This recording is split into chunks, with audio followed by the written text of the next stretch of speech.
Hello, everyone. My name's Brian. That's my brother Adam. We're the Factional Fight Brothers, and today we're back in Wurm Online after a brief stint in Retroland on, I believe, Thursday. I did How'd that go, a by the nice way? stream. It went well. It went well. It was. I know who was there. Some of you guys were there that night, and the goal was to play a game I've never played before. A game that I'd want to play as a kid and beat it in one sitting. And with the help of Nintendo Power, we did it. Nice. How's everyone going today? Hope you all are safe and sound and able to play Wurm, at least today, or while we're playing, so you can play along. And how was your week, Adam? You It was good. didn't stream, but you were in Wurm. How I know you were really busy going back to work. And going through that struggle. I know that's a struggle every single year. For anybody, that would be a struggle. It's more of a struggle this year than ever before. As I'm a teacher, so things are a little bit crazy right now. But Yeah, trying to figure it out, working through it, and I'm kind of excited how this school year is shaping up. But we'll see. that's good. You still managed to play some Worm here and Yep, there, and got some worm in there. got some stuff. How's everybody doing? So I can see Reagan Nation, Antierk, Limewood Gaming, Typical, Willow, Catspur, Zetrin. How's everybody today? And Casper's asking, what grade kids do you teach, Adam? So this year it's all grade 12s. All grade 12s. All grade 12s, and it's math and physics. Yep. Math and physics. Everybody's favorite subject from school. Well, those are my favorite subjects from school, but I don't know about everybody else. Well, we managed to do a whole bunch. What was your accomplishments this week in Worm? I know you got some. Yeah, I mean, I on Griffith, I got to 50 blacksmithing. That was a sweet, fun moment. Nice. Yeah. And I'm on the verge of getting 60 mining, but kept getting distracted by other things. So I'm still in the 59 somewhere. That's crazy. 60 but mining. I've mostly been working on my priest alts. I have a priest that I'm going to make a foe, and an alt and a second priest that's going to be the linking priest. I'm sorry if that didn't work, Zetrin. I think I was playing around with it, but here you go.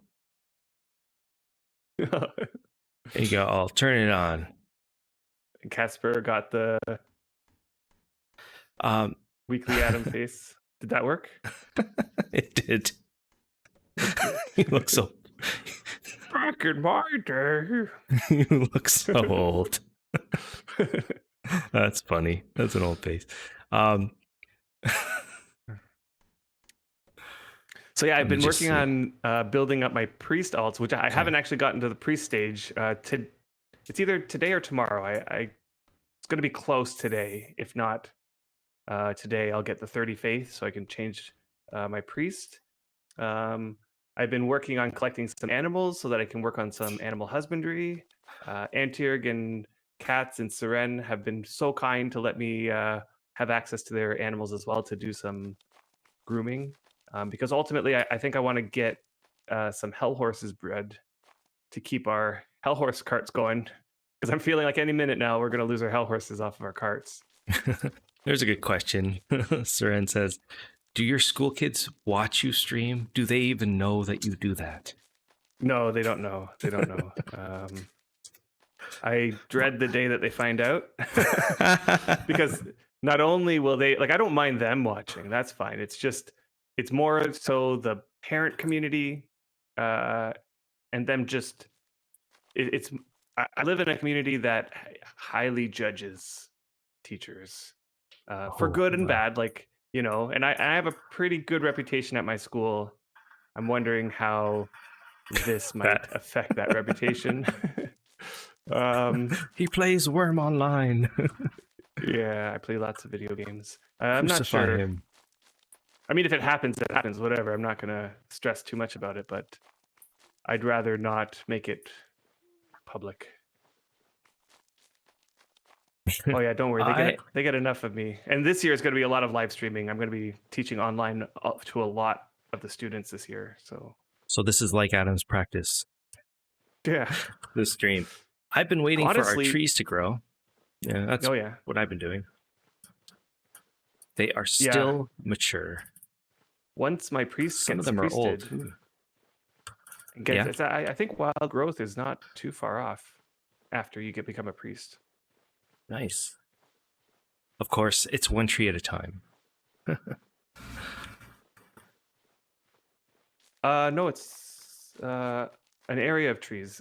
And is it an area of trees right away? I think the area grows as your either channeling grows or your faith grows. I don't remember. There's the range of trees grows. I think it starts off as a 4 tree. That's nice. That's nice. Like a 2x2 area or something. So I tried to utilize this area to try to build a little farm. Realized I didn't have enough dirt to do this because the goal was to just keep going until we were in the water.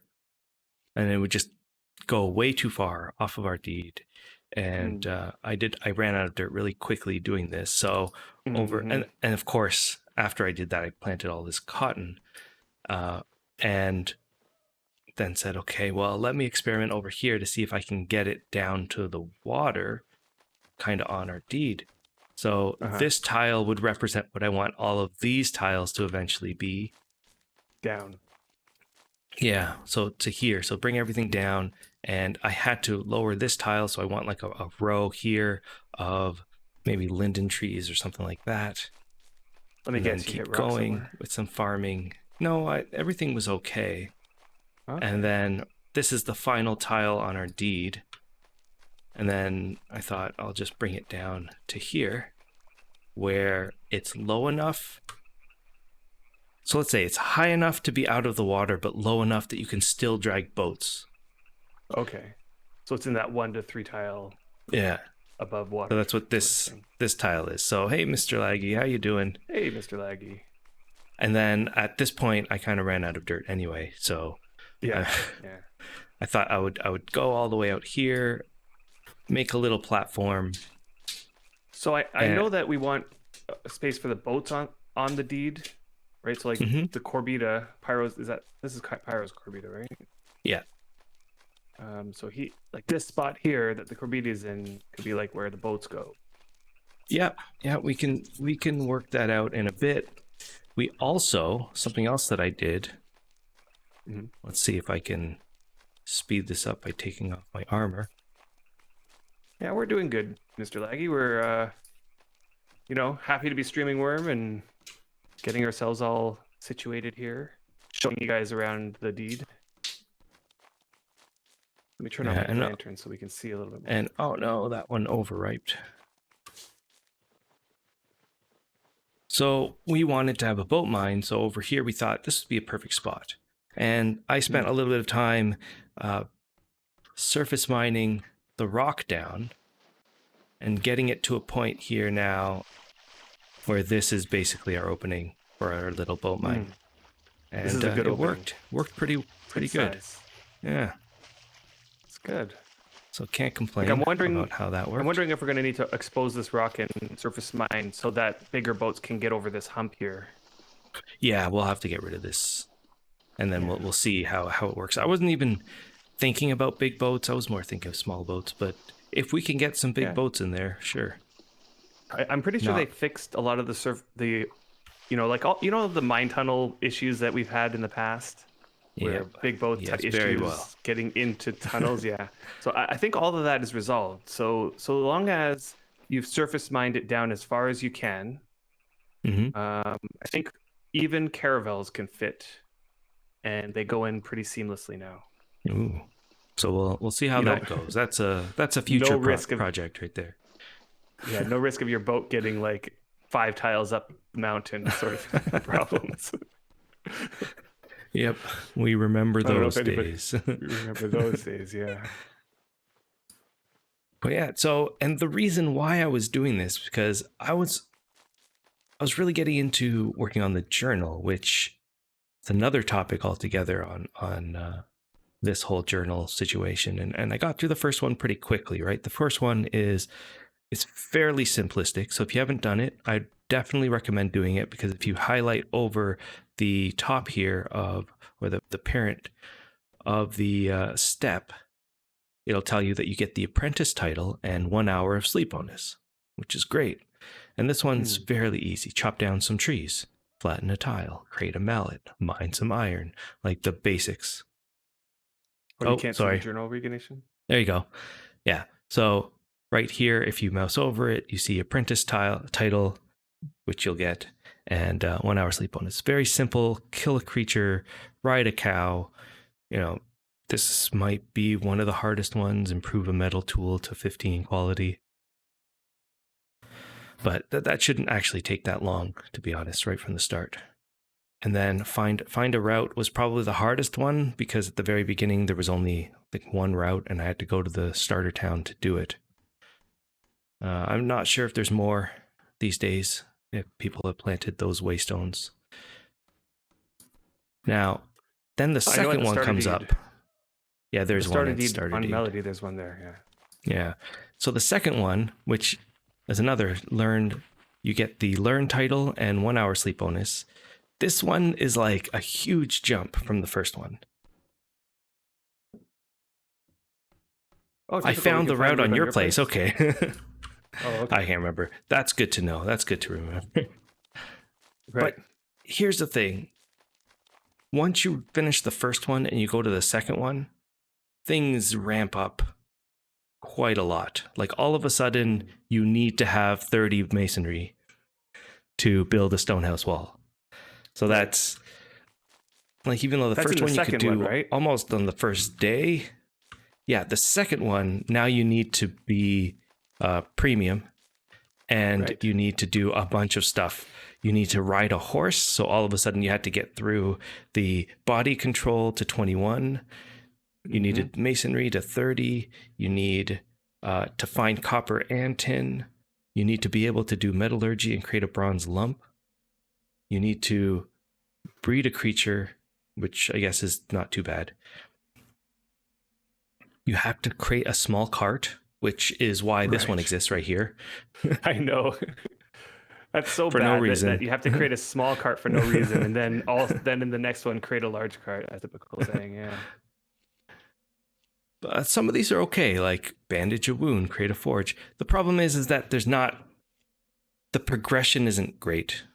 Like after the first one, it's like you just stop. And it took me a while to finish the second one. It would take weeks to get all the skills that you need. And then the third one is even worse, I thought. So I thought that, let's see, some of these. I think the improved tool to 50. So now you're like, okay, now I need to actually have a tool and go up to 50 in a skill. So they basically went from 15 quality, get a tool to 15 quality, to get a tool to 50 quality. And get focus level to 3, which is possible, I would say. That wasn't the troubling one. The troubling one here, I think, for me, was now I have to be a farmer and be able to. So this says harvest 5 cotton. So at the start, I thought, okay, I'll just harvest cotton. This is the first farming one after the just farm 1 tile step. And I thought, okay, I'll just plant some cotton, and then I'll just harvest them until I reach my 5 cotton that I need for this. But what it's actually saying is you need to harvest 5 cotton in 1 yield, not in total.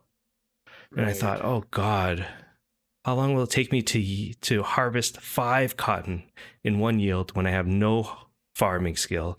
I don't want farming skill. Like, this is going to take a while. So I'm like, okay, I'm going to need a big farm. So I basically started this because of that.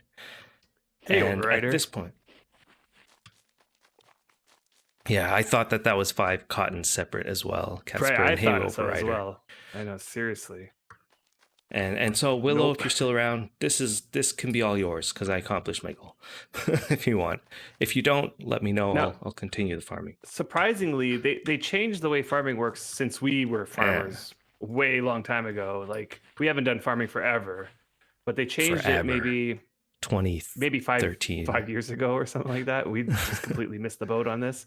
So like yields are much easier to like higher yields are easier to get. Like I remember when we were playing, like as a new player, you're pretty much going to get two items back for every tile up until like you're level 20 or something like that. So level But 20, now, I believe. So then and then it's supposed to be 1 yield per 10 levels, something like that, right? Yeah. So at 30 you get 3, at 40 you get 4. Yeah, and at 50 you get 5. 5. So we were thinking we'll have to level up to 50. I have to level up to about 50, maybe 30, 40, maybe 40. So what I didn't realize is that they made changes. So they made changes with this where if you like every single, what do you call it? Every single time it reaches the next stage, a tile becomes untidy. And you can see it here. This tile, I think all these tiles are untidy. So they're called untended. And you'd have to farm the tile. So actually, let me do this one because this one looks like it's dying. So you would have to farm the tile and become tended. And every time that's gonna make it stage. Oh no, is it gonna make it? So it's dead. Okay. Well, try it. Oh no, there it goes. I think that's when it's dead. This is just overripe, as far as I'm aware. Shows how much we know about farming. Get rid of this one. Yeah. So what happens is that every time it's untended, so it becomes untended maybe a couple times per. Oh no, your game. Yeah, your game left. That happened. Yeah, that happened because I'm gonna put my game back. I crashed again. There you are. Loaded up with really low settings, so hopefully that's gonna help it. So every time that you farm it, they wanted, I guess at the time, to give you a better chance give you more reason to sit there and farm, because usually you sit there and farm the tile back to so that you can get skill. That was mostly what the heck happened to my head? What did you do, Reagan Nation? Okay, let me just get back to the microphone here. There we go. So what you had to do was,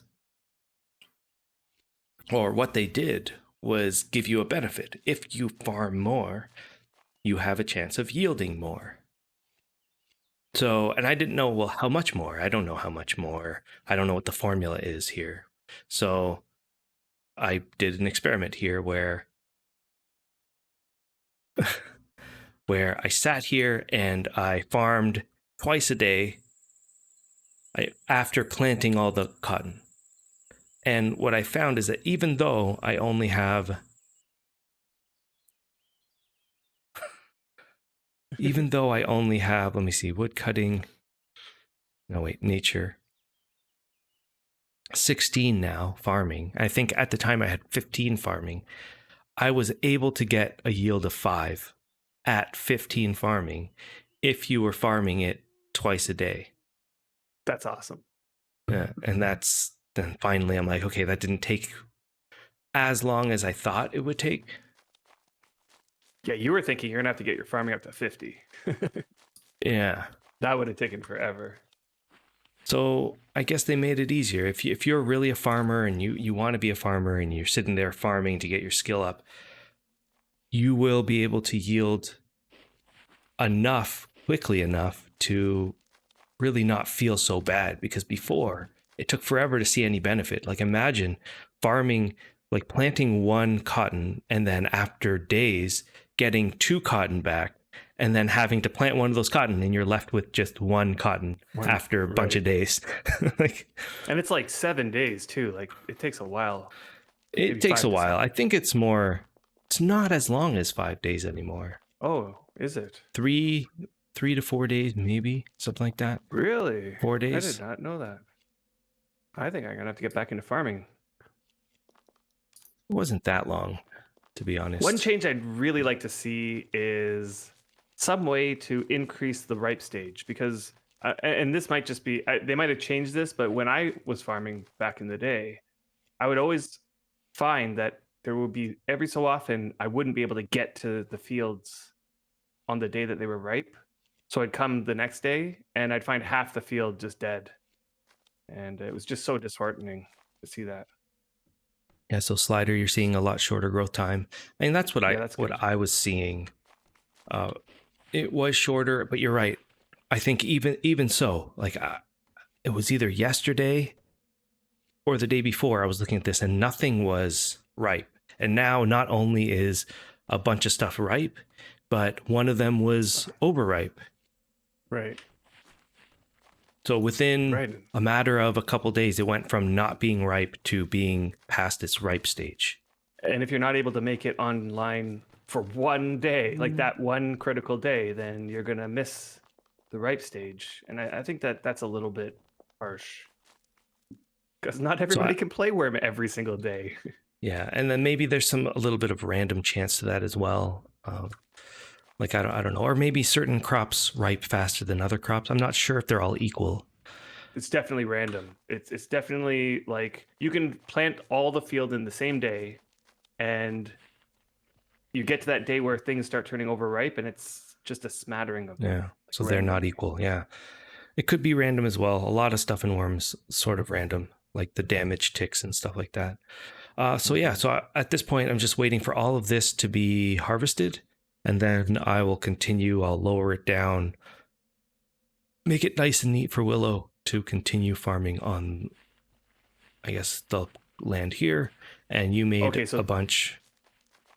This isn't for her to crop over on the chessboard area. Oh, yes. We can show that in a bit. But you were saying this isn't going to be the way it is, that you're going to be adjusting. Right. It's going to be like the way that one tile looks like over here. I'll make everything the same as this. Okay, but still slanted down. Slanted down all the way. A middle tile of it being really slanted, which I'll plant some trees on. And then... Oh, I see. This one that's really slanted. Yeah, that'll be a tree row. And then the rest until the end of our deed. So that's the end of our deed, yeah. And then a little boat. Which we can do stuff on if we want some off-deed BSBs or something, if we're wanting to do that. Although one trick for people building their deed that we used to use, although this was before the permission changes, but I think this still works. So let's say you're wanting to purchase a bunch of bulk items or just items in general. You can build a house on your deed, let's say by the water. And then you can use that as your storage house, make it open, do whatever you want. But make it so that house, you can have nothing in it and you can make people deliver stuff into that house by just giving them permissions to that one house. And then you don't have to give them permissions to your deed at all. And so that really makes things a little safer when you're doing trading, when you're purchasing items. Like we used to purchase thousands of bricks and mortar and stuff like that. And we needed to figure out a way to do that safely on our deed without needing to be around while everybody's delivering their stuff to us. It's a lot. It's a little easier now with the Wagoneer system if you're doing it on the same place. Now you could, so let's see. So now they could just drop crates. So I mean, we want to. Can you just drop crates if you don't give them permission to drop things? No, is that exempt from it? Yeah, no. So you would have to give them permission to drop stuff on your deed. So what we're saying is that, let's say we don't want to give permission to anybody about anything related to our deed. We just need to have a house that has them on the permissions for the house. And then they can drop anything they want in the house without having a deed permission whatsoever. Yeah. Just don't put anything in that house. and then it's just their responsibility to put the stuff into that house. And that house could be like right up against the water. You can make it, I think that's what we did. We had like a storage house. I mean, this was back in 2013, I guess. Mm-hmm.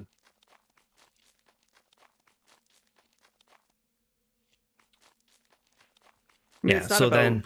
Yeah. Go ahead.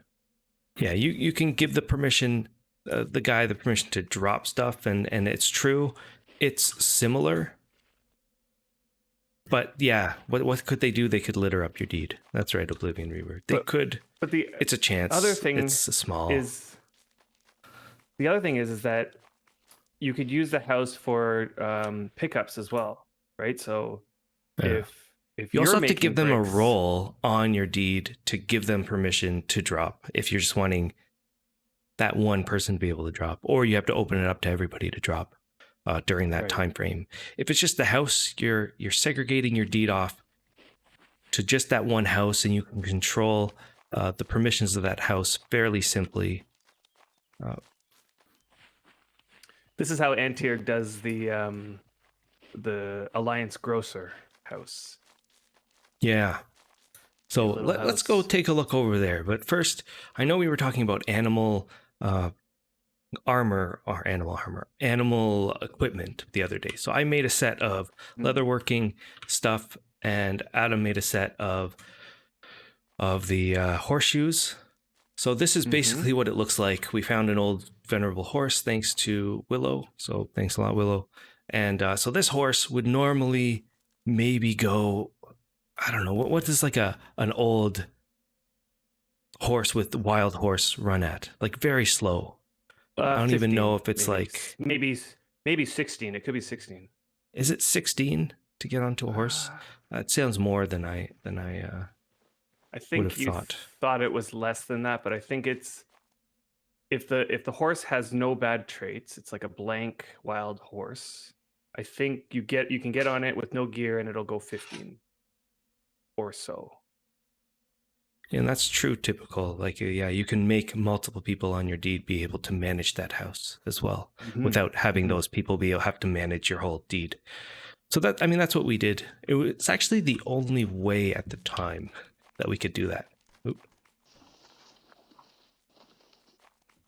So anyway, you can see here, I love the visuals. You can put the bridle, which is the thing on the horse's mouth, the saddle, and the saddlebags, which actually go inside the saddle, which is, I guess, a little strange, considering it's behind the saddle. We did some experiment. What did you say as far as the saddlebag goes? It could hold 11 pottery bowls. 11 pottery bowls. Right, and each pottery bowl could hold like 100 sprouts.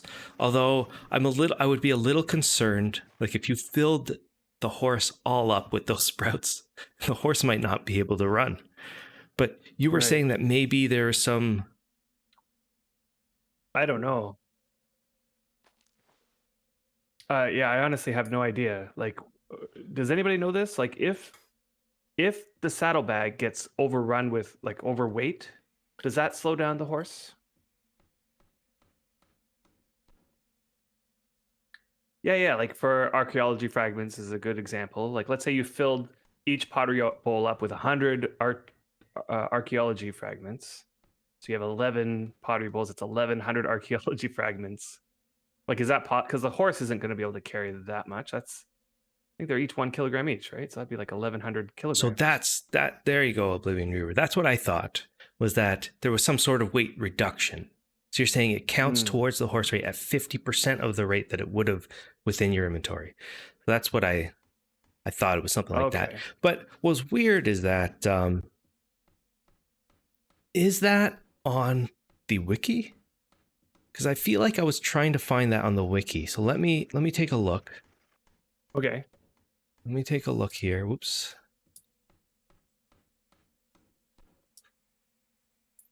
I want to make you guys be able to see this, but I realized I didn't set this up. Come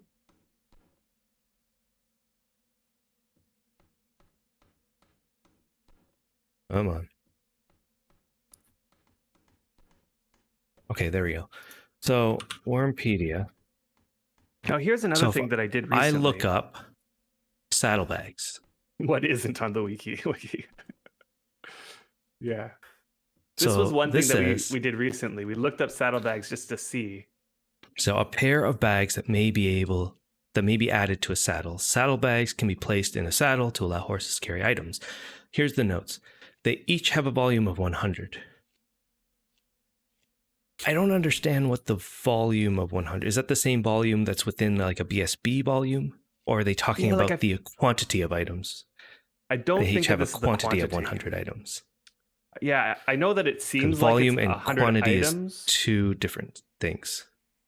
Right, volume and quantity are two different things. I think volume is like the size of the items that can fit inside of there. I'm pretty sure that this really means volume, because if you look up for backpack, I think a backpack has a volume of, I want to say 70 or something like that, or 75. Okay.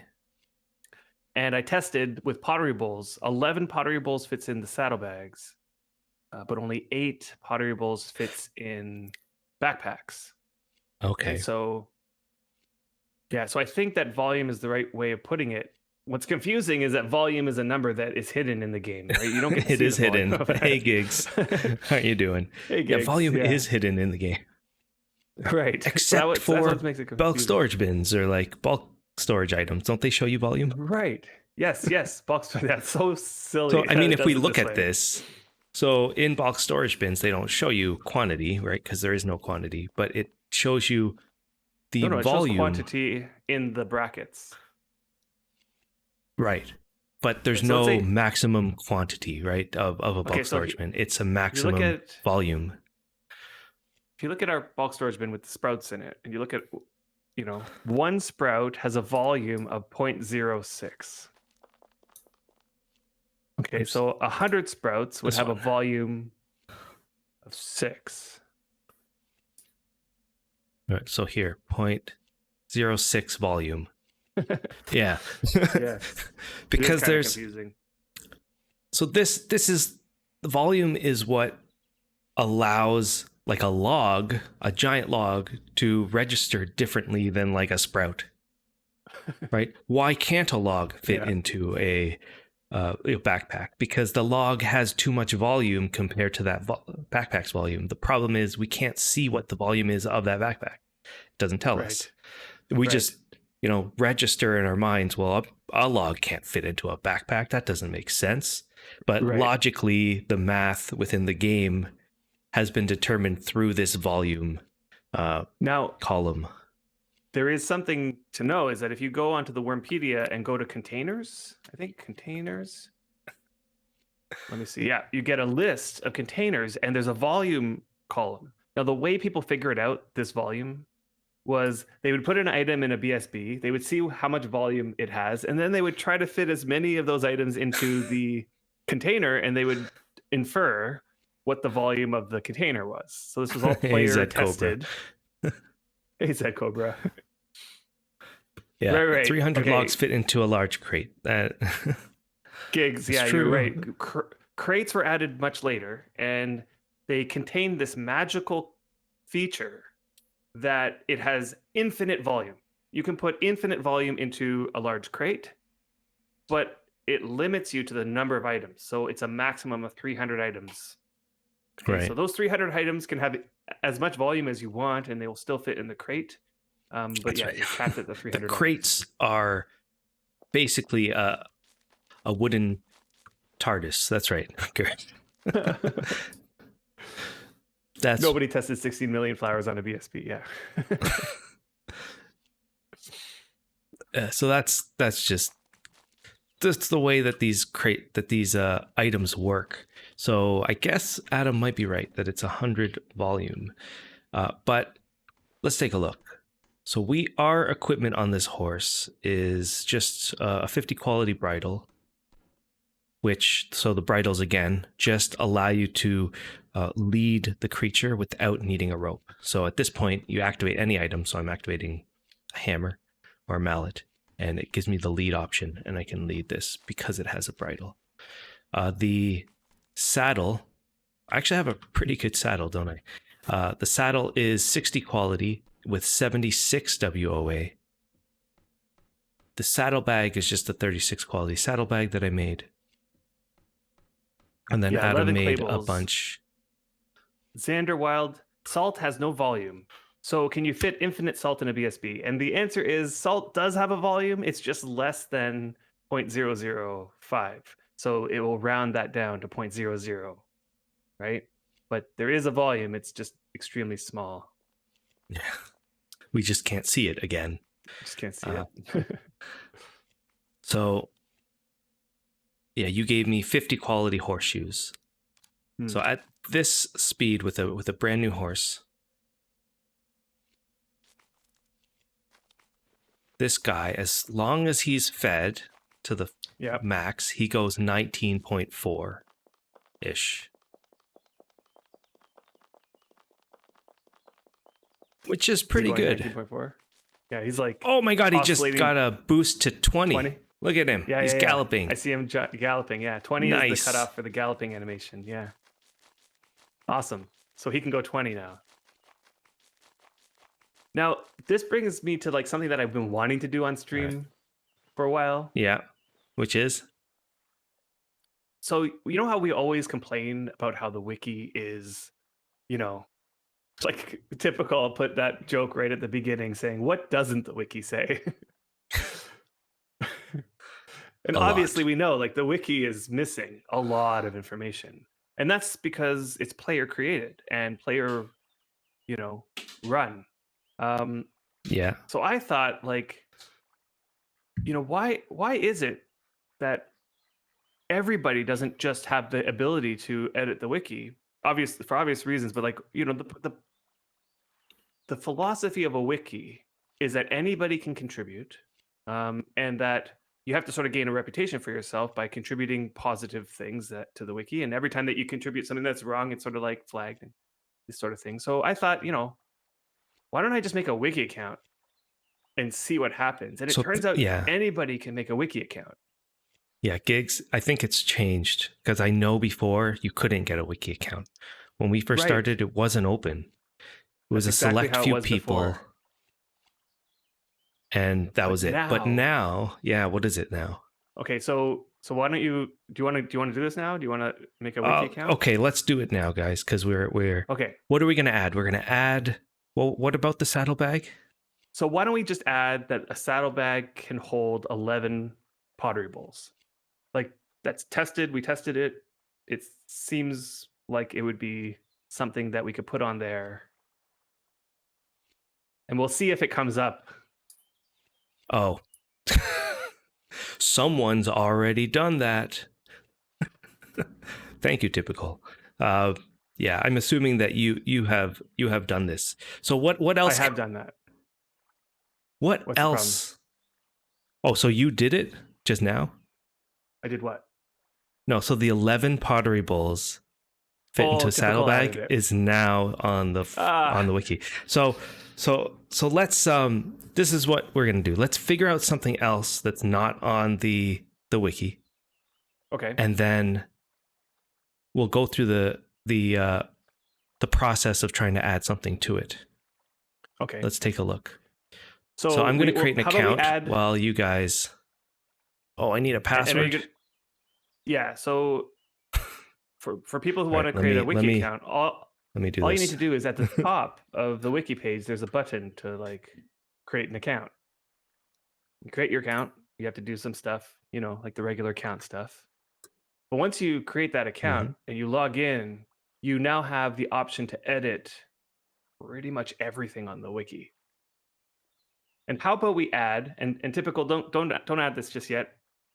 Why don't we add that information that Oblivion Reaver gave us? I trust you, Oblivion Reaver, to have accurate, verified information.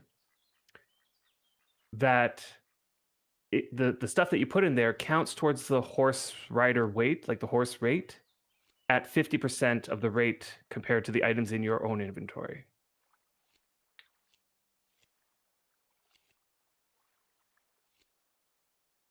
So Oblivion Rider, if you're here, you're sure about that, right? You're sure about that piece of info? All right, typical. All right, so here we go. I created it. Okay. I've got a wiki account. Like we're doing this segment because we want the wiki to improve, and my belief is that the more people that are actively working on the wiki, the better it's going to be. So if everybody created a wiki account, and every time you come across something that you look at the wiki and you're like, why isn't that information there? Like, it seems so obvious. I just figured this out. Why isn't it on the wiki? Now you can just put it on the wiki, and people All right, so review it. And you put it on, and then there's a bunch of reviewers that come in and have to add it to the page. I'm not sure if they have to add it to the page or they get a list of all the things that have been changed and they They can have to accept unchange it. I'm not sure. It's possible. We'll see what happens. Nice, Subliminal Reader. You even have a reference to go along with it. Items Awesome. in saddlebags count as 50% weight. Items in saddle sacks count as 40% weight. Saddle sacks. That's another one of those items that we'll never be able to get on the new servers unless they add, Right. I think that was a Christmas gift at one point. It was something like that. Mm-hmm. Okay, so in saying that, let's see how do I edit an item now? Okay, so let's here's go an to edit button. Go to saddlebags. Yeah. Yeah, hit On the edit button saddlebags. under the notes. Edit. Yeah. Oh, under the notes. And you see how here we go. Yeah, under the notes. And you see how you can see Typical's method or his formatting. You put a star. So I do not and then have permission to edit this page. For the is following that reason, right? I must confirm my email address. Oh, yeah. Okay. I have not confirmed my email address yet.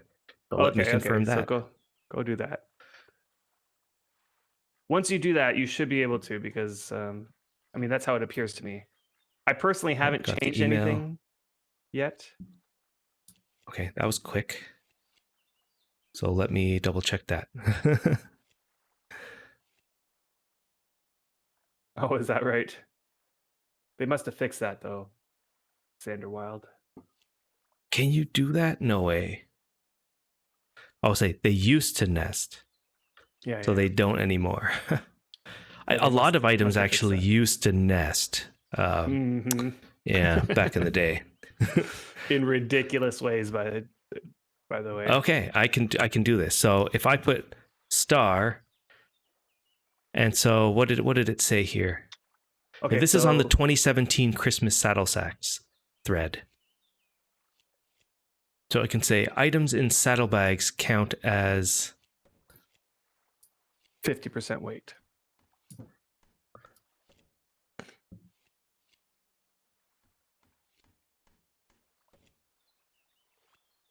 Towards the horses, maybe towards the horses. Towards horses, the horse weight? How can we say this that makes sense to someone that doesn't know anything about what the deal of a saddlebag is? Maybe like what is the horse's encumbrance?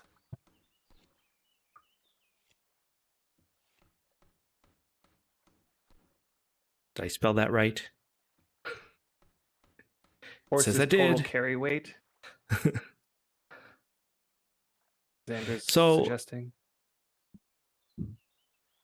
What I would want to know is, what is the effect of me putting stuff in a saddlebag? And so the effect is that if I put too much in the saddlebag, the horse is going to go slower. The reason my horse is going slow is that maybe I put too much stuff in my saddlebag. So, but the thing about the saddlebag is that it adds only 50% of the weight than if I had it on me myself. On your inventory. So it's actually in my inventory. So it's actually beneficial to put it in the saddlebag, because that would reduce the total horse's encumbrance that it has, so that it could potentially go faster. So how do I say that in a few words? So why don't you say, hey, Michio. It reduces. Hey, Michio, what's going on? Why don't you say it reduces the weight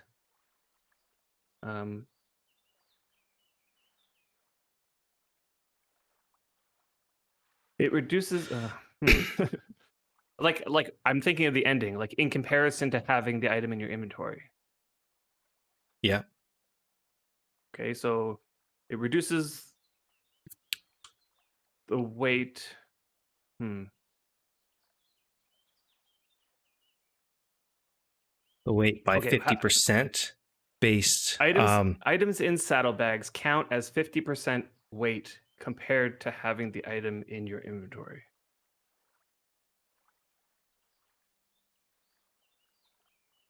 Ah, Michio, you saw some of our deed on Katz's stream. Yeah, I saw. I wasn't able to tune in to Katz's stream, but she did mention, she asked if she can go through our mine on stream. So our mine is like our mine is so rough right now. Like there's not really disorganized. Is that a good word? Very disorganized. So here's the final sentence that everybody can read here. So items in saddlebags count as 50% weight compared to having the item in your inventory while riding the horse. Okay. Does that make sense? Good. Does that make sense? Hey, Eshim. Yeah. What we're doing right now is showing people that you can create a wiki account and add some information to it yourself that would help other players. If you know something that you're less like, why isn't that on the wiki? I just figured this out, but yet it doesn't say it on the wiki. So instead of complaining, we're actually realizing that we could add that to the wiki. And so I just created an account for people that just joined, and I'm adding the line that items in saddlebags count as 50% weight compared to having the item in your inventory while riding the horse. Okay, so have you entered it in yet? So now let's see. So I can show preview or show save changes. So there's something called this is a minor edit. What does a minor edit mean? Is this a minor edit? I feel like this is a minor edit. Right. But I don't really know what that means. Okay. Maybe they are allowing people to do minor edits. No, there's like a checkbox I have to click to say that this is a minor edit or not. I'm just not going to click that. I don't really know what that is. So it says, please note that all contributions to Wurmpedia may be edited, altered, or removed by other contributors. If you do not want your writing to be edited mercilessly, then do not submit it here. You are also promising us that you wrote this yourself or copied it from a public domain or similar free resource. Do not submit copyrighted work without permission. So let me just do a preview just so I can see. There it is. Looks nice. Save changes. Okay. So there it is. So people don't have to approve it or anything, but they probably have a list of things that were edited or were added, and they could go back and change it if they feel is wrong. Yeah. Deso, what if it's your if it is your copyright and you decide to put it on a wiki as a choice, you're basically giving up that copyright. Yeah. Yeah. Don't submit it. And that's how you do it. So I guess I did it in, 10 minutes. Yeah. After dawdling around. So anyway, Alliance Grocer, this is basically what Antir did. Was made a house. We can go in it. He put our names on it. And let's see. He's got this CCP FP pizzas. So let me just have a bite of that. There you go. As well, 100%. There's a bulk storage bin and a food storage bin for people and some to fillers. It's a way for Alliance members to drop some stuff off that other people can pick up. Right. So like the other day, I was looking to see if anybody in the Alliance had some extra spare olives. I was trying to make a dioptra. And Casto was like, yeah, I think we have some olives. And he put 10 olives in this food storage bin, and it allowed me to pick them up. Okay, yeah. So this is a great way for an Alliance to be able to transfer items from one person to the next. So if you are, let's say, a great, I don't know, blacksmith or something, but you're not a miner and you have a miner in your alliance, you could create a house and be like, this, I'm looking for, donations for iron or different metals or whatever. And people could come and provide them to you. And you can continue on blacksmithing. And there appears to be a sermon here. Is there just always a sermon here? There's always a sermon here. Yeah, it's like there's people. The Antierg army and Regis, Alcarn. Let's see, is this all the Antierg army? And Antierg. The rest is the Antierg. And Torg, Antierg A, Antierg B. Oh wait. So, how did you make this character like almost naked? Never mind. That was just a glitch, a graphical glitch. Okay. Because I moved around and it went away. That's weird. That was weird glitches. Okay. I should have. So, and for people that don't watch Catspur, which does anybody here not watch Catspur? Because can't imagine there's anybody in here who doesn't know who Catspur is or doesn't watch. Yeah. Is it even worth doing a shout out? Do a shout out. Yeah, let's but do a shout if you didn't yesterday, I haven't been here, so wow, it looks like these stables are pretty well good to go. Look at that. That's crazy. Looks perfectly terraformed. Looks perfectly created to have. I'm guessing that this is where you'll be selling the horses, so that's why there's the market stall, merchant stall. Yeah. You can come here and you can purchase. I guess the way that you do it is a key, and then that key would relate to a fence gate, and then that'll allow you access to it to take your horse. I have a question. These buckets, you have a bucket in each pen. What are those for?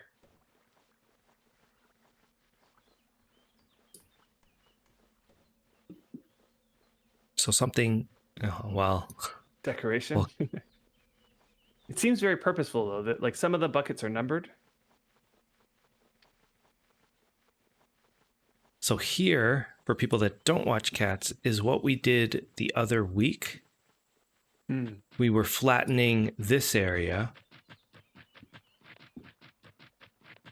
Actually, it was more flattening this area because this is the 1/4 of the kingdom that we were going to build. And it looks like, Cats, you put a bunch of fences around here and put a lot of horses. Wow.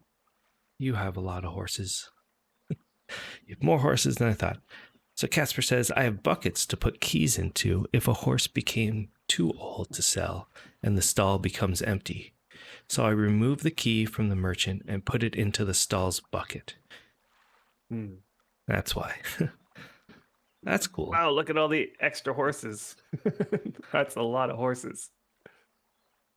So you're coming up. Okay. Yeah. Yeah. And wow, did someone who mined this all the way down to the bottom? I do not know.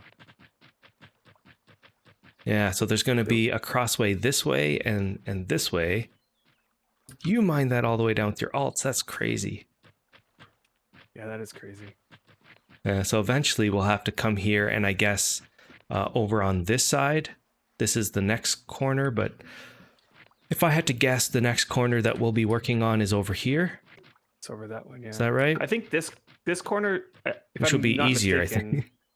Eventually needs to be brought down to the same level as those horses over there. Yes. Yeah, the wiki can't work out would great. Need to. Typical. And we were able to add a line to the saddlebags. Yeah, and so I'm definitely going to be using that more often. Ooh. So this corner looks like it might be not too bad. We'd have to bring down this one. But instead of corners, maybe we should be working on the actual center, bringing these all the way down to the water level. You know what I think personally, just from we've had enough experience with surface mining projects. I think it would be a mistake to, let's say, take this row here. This row here is supposed to be right down to the water, right? And be the canal. Mm-hmm. It would be a mistake to take this tile all the way down before we get rid of this hill here. I mean, it would definitely make things harder. Right. So but my feeling is that everything we should be bringing it down in sort of like layers. Take the whole thing down by 20 and then take the whole thing down by another 20 until the highest point on the end, the highest point we want at the end is done. And then from there, take the canals down.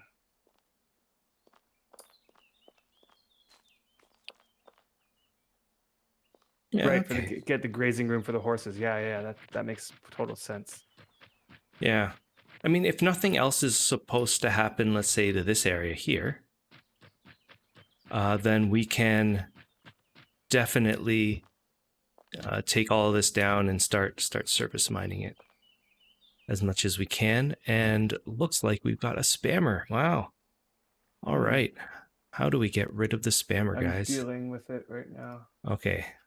Dealing with it right now.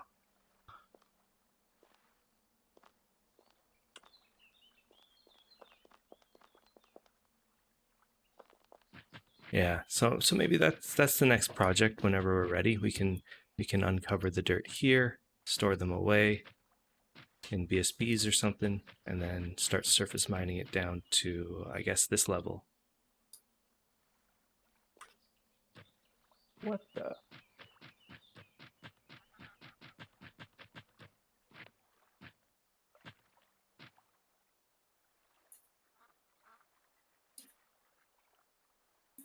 I realize I don't have the mod. Oh wait, hold on here. Time out. I'll just ban. Okay, there we go. See you later, buddy. Okay. All right. So, I mean, this looks awesome. And you got your trader down. So that's really cool. So that saves you 20%, I guess it is now, of your upkeep cost. Mm-hmm. Was it nice spam? It was nice in the sense that they were not vulgar spam. But it wasn't. Yeah. At first, I was like, should I clicked on the report, and then I was supposed to classify it under one of the following categories, and it was like harassment and vulgarity, and like there was like a whole bunch of like really harsh stuff, and I was like, yeah, it doesn't really fit any of that, so I just banned them. It was just spam. Yeah. Wanting you to click on it. And Bantha Poodoo. Bantha Poodoo. Thanks so much for that Prime sub. Glad you're enjoying yourself. We are okay, so chessboard, and thanks for the follow, Gigs. Always appreciated. Did that not work? This is very strange. Maybe I've been messing around with my Leorn board too much. I think I'm going to put in some upkeep into Katz's deed because I know she's bearing the brunt of this a lot, and we've been making some money off of your tool belt. Or is it cheer? Try just cheer instead of cheers. And I'm a baby. Okay, there we go. It's working. Yes. All right, so chessboard. We are no, that's good. That's good. Yeah, it's very specific, unfortunately.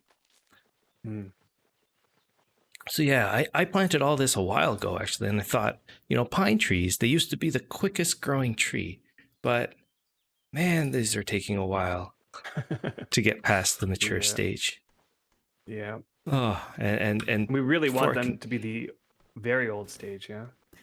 Yeah, I would love them to be very old, and they're not even old, because at that point, then I can start chopping them down and not feel really bad about it. And replant. So, our goal today would be to try to decorate the chessboard And let's go to the chessboard. I'm wondering, do I need my cart? I don't think I need my cart for this. So I'm just going to take a horse there. Because this guy will go a bit faster.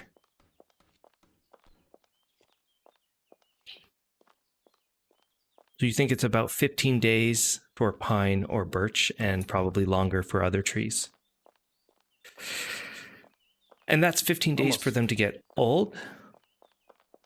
Or very old. Oop. Yeah, and that's real days. So that does take a while. Mm-hmm. We should check the wiki. The wiki should tell us that, right? Right. Right. Yeah. It's been a while. I wonder if anybody's actually tested this recently to see if there's been any changes. Because I actually didn't find much different between pine, birch, or like linden, for example. I wonder if they're all the same.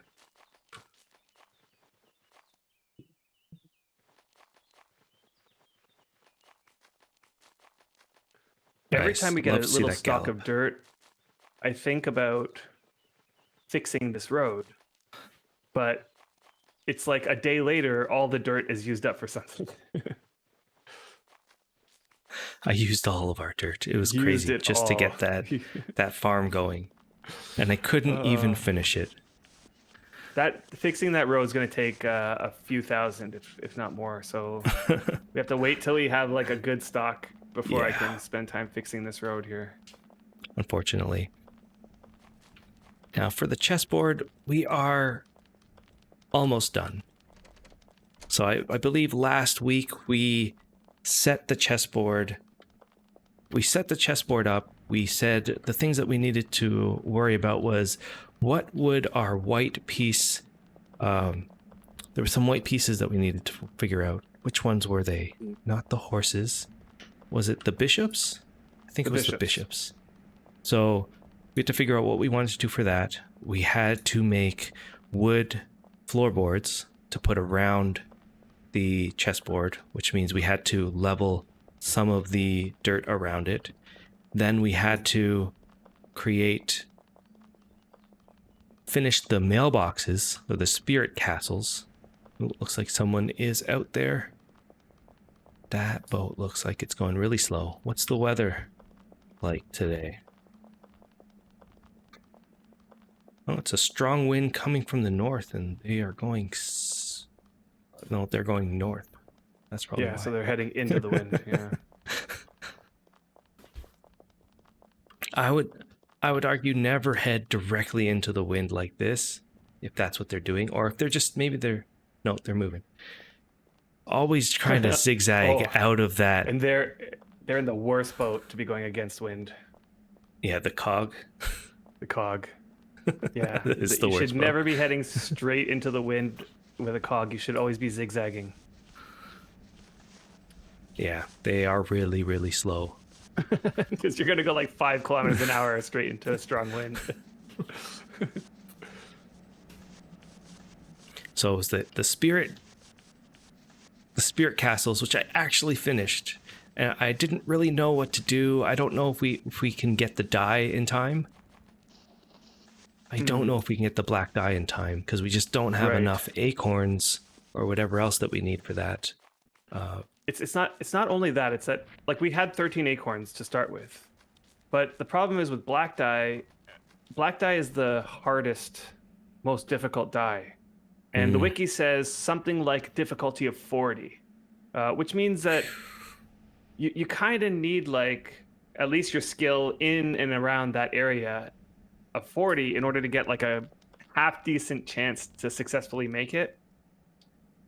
Before I knew that, I grind my natural substance skills to 20, using all the materials that we had. I just combined everything into healing covers, got it to 20, and I tried to make black dye, and I just failed over and over and over again. So that sucks. Yeah. So at this point, we are almost, I mean, we're almost done. If we ignore the black die, and all I did was call it black, so I renamed it to black, so that because both sides will look the same. So this one I called white, and you can also see that we ended up doing the pillars, which I didn't make full-on pillars. What we know from a long time ago is that foundation pillars, unfinished ones, look like completed pillars. So I created 2 unfinished foundation pillars, and now they should work perfectly for our case, which is, you brought up a good point the other day, Adam, where you said, okay, now that they're foundation pillars, it actually looks like this side is the side of light, and this side with the demons are the side of, I don't know, some sort of darkness or evil. The only problem we had was the troll. Was the king on both sides. Yeah. But you know, what can you do? I mean, like I've always loved those chessboards. I don't know if you've ever seen those chessboards where one side will be evil, the other side will be good, and it's like every piece has its own, like, it's like looks different, than both sides look different. Like, it would be so cool if they had a hell horse statue, for example. Yeah, that's true. If we had a hell horse. Creepy finger guns asked, did you end up making that dioptra yesterday? And the answer is yes, I finally did. After destroying 2 compasses, or no, I destroyed 3 compasses trying to enter it in. The 4th compass finally went in. Wow. Yeah, finally got it. Okay, so what's great is, that you can see it. So once you're off here, you can't see the pillars, but every spot on the actual chessboard you can see the pillars, which will be perfect for us. At least for our use case. Typical is talking about the archaeology statues would be great, like the Rift Beast statues and the stuff statues, that would just take too long to get for this use case, unfortunately. But what we'd want to do, so this is the goal for today, because the chessboard is basically usable at this point. I had made the wooden planks and we placed them down. We want to make this a little prettier, so we want to put some linden trees around it, which means we'll need a whole bunch of linden trees, maybe some bushes. We'll see what we can find. The problem, though, is we don't know where there are linden trees. No idea. We'll have to go searching for them. So either we travel to another server to try to find it, or does anybody know where there's linden trees on Melody themselves? Because I don't know if we've ever seen any. Right, we haven't seen any. So we might just be forest. I mean, for everybody that lives on Melody.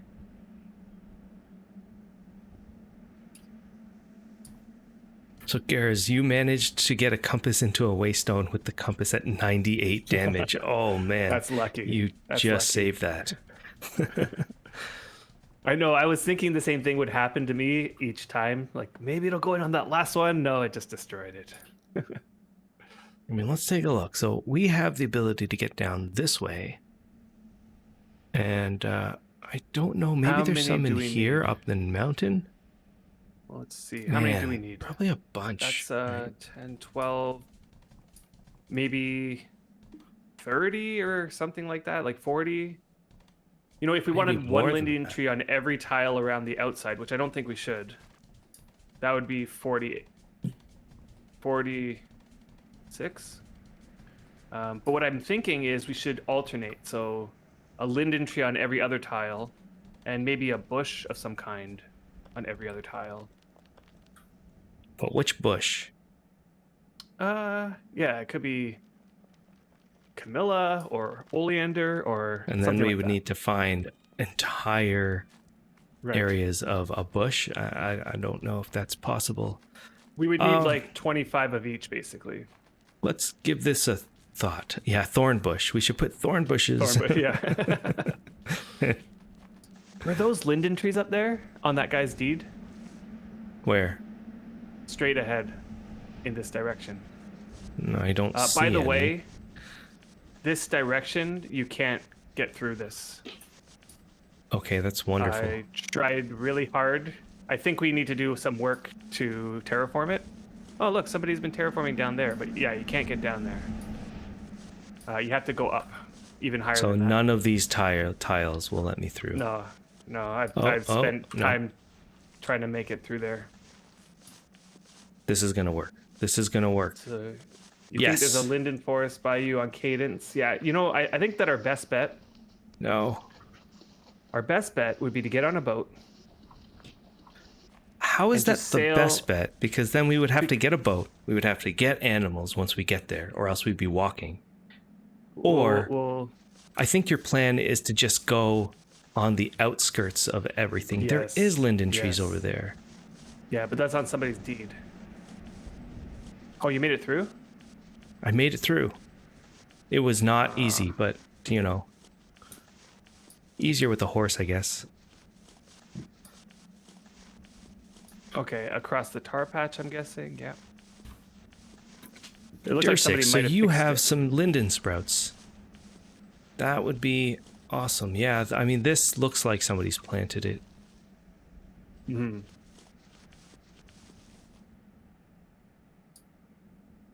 Let me see. Where's my? Of course. Now here's the problem with. No, you can't disembark a horse using the default key, even though it says disembark. Doesn't work. Know. I noticed that. Here's the problem with just getting, like somebody giving us linden sprouts. What's the problem with that? We then won't have anything to do on the stream. Can't do it. Oh, there's always something to do on the stream. There's always something to do. Is it in somebody's deed? Wait, so where are you? Yeah, it's in the village. Yeah. Dursix. Unless you're like right here. You're not Desi, are you? Your first Wurmpedia. G19. G19. Okay, so let's take a look there. Okay, we would have to take a boat. 19. So you're up here somewhere. You believe Desi is Maya. Oh. Well, Maya, the farmer. Directly on the coast. Okay, so we will have to take a boat then. Yeah, riding that is on this server. This server has really rough terrain. Look at all of that. Look at all. I mean, it looks exactly like someone planted trees along there. Yeah, yeah. I see some linden trees up there too.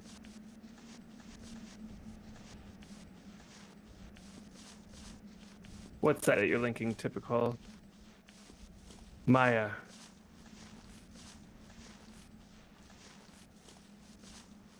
Yeah, Twilight Sanctuary. Okay. Oh yeah. That does sound right.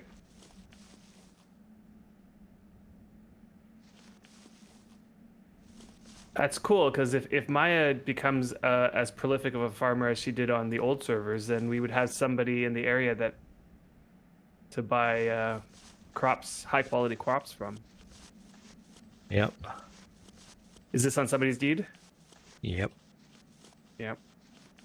So where are they getting the linden sprouts? They must be getting them from somewhere.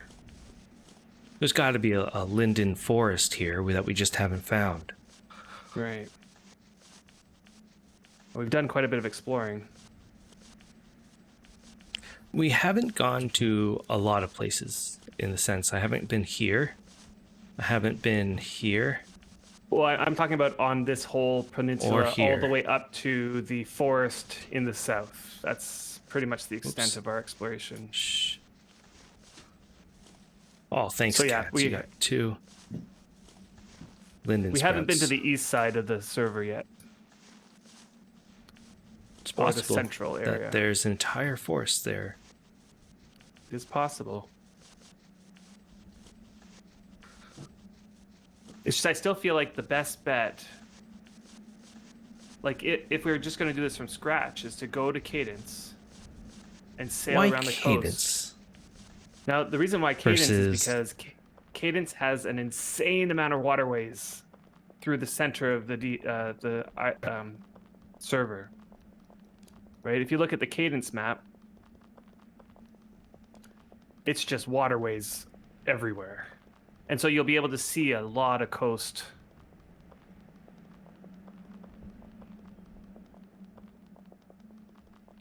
And wild horses in cadence still, yeah. So we can go there, grab a wild horse, and run around a little bit.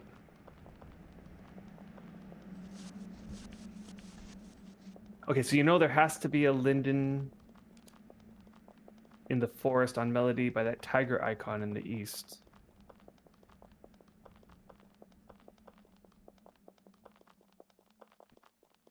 What tiger icon? And do you mean creepy finger? Do you mean that there has to be a linden forest? Or a linden tree in the forest. In the forest. Like we're P21. looking for a place that has... So somewhere in here. Oh, I see the tiger icon now. It's a little bit fuzzy.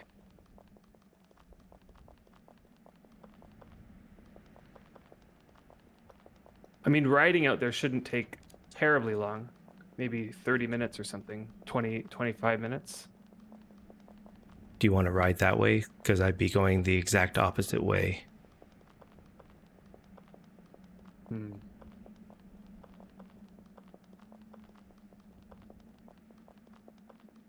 But it's not only that we need some linden trees, it's that we would need 30 linden trees that are all sprouting. So that would mean that we would need probably like 100 linden trees in an area. I don't want to be searching forever for linden trees.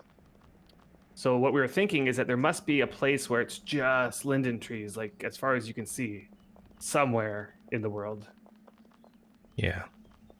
There's got to be a linden forest. Right. I bet that there's one on Melody. I just don't know of one. And so... There's got to be one on Melody. There's got to be one on... I mean, each server probably has one somewhere. Melody would be the least likely, though, because of how small it is. Right? Like, if you're saying there must be a linden forest, well, then there must be a walnut forest, and there must be a... Mm-hmm. Well, actually, we saw I think I saw a walnut forest, yeah. Right. There might, like, there's so many different types of trees, like orange trees and lemon trees and cedar, maple. Okay, well, let's... Fir. Dursix, you're saying you have 20? I wouldn't mind exploring that side of things. The only problem, and the reason why we don't explore it, is because if we took a boat all the way into here, is there a way back out? All the way into where? Are there boat canals yet? Or boat mines? You're talking about going around the north? Within Melody. Let's say we went within... I mean, I'm sure there's boat canals. It's just a matter of, I don't know where you're pointing, so I don't know if there would be a boat canal in the place that you're trying to find one. I mean, look in Melody. Imagine if you were to sail within side of Melody's waterways. Yeah. Yeah, you can and you make all it to the top. To the top, right, yeah. Then how do we get out? You come back south. So now I'm asking, is there some sort of way to get out of here yet?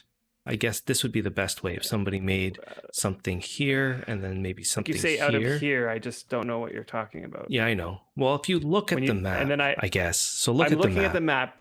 And then when you say here, do you mean towards the north? Yeah, so you make it to the north. You make it to the north. What would you do? System. H19, right? Like you make it to the I guess so. H19. And then but really there's one river basically through it. Yeah. Exactly. What would you do? What I would do if you is had to build south. No, so I'm asking if you were living there and you wanted to build a boat mine through this place to allow people exit, what would you do based on the map? So you see that little pond there that's at E18? Oops. E and F 18. E and F 18. You mean G18? Nope.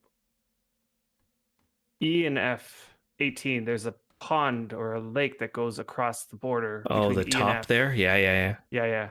Okay, so I would make a canal through So you would that go up there. landmass straight through there. Okay. Yeah.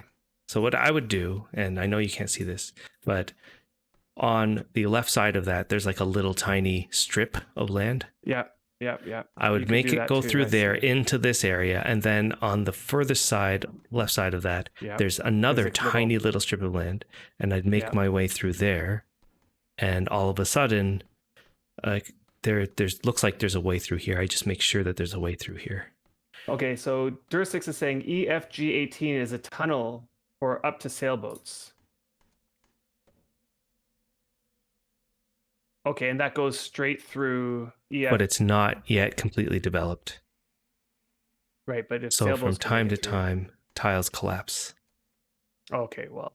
So you're saying there's already a canal through here. So, Dursix, since you live up there, is there a way for a horse or a boat to get out right now? I mean, why would you want that? So we can sail through this area without concern of having to go all the way back to get out. Well, I mean, then to get there, why wouldn't we just go north and around the outside? Because I'm asking if there's actually a way to get in. Because how about if you wanted to sail in there on EFG? So you were able to sail up here just yesterday. So potentially still is good. Why don't we test that out? That'd be interesting. How about this? I don't think it's that much difference in terms of distance either way, whether we go south or north. So how about we go south, because we know for sure we'll be able to get there.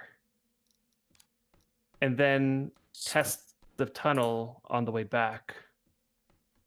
Because what I'd hate to happen is for us to go all the way around the outer border, around the north, only to find that we can't get in that way for some reason. I was actually thinking of going...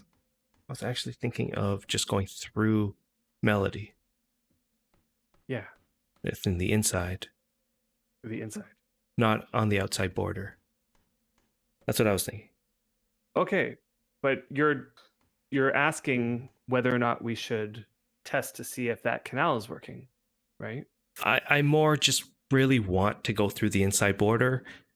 And I was asking, if I do that, is there a way out of that area within Melody? Okay. And the answer was, yes, there is.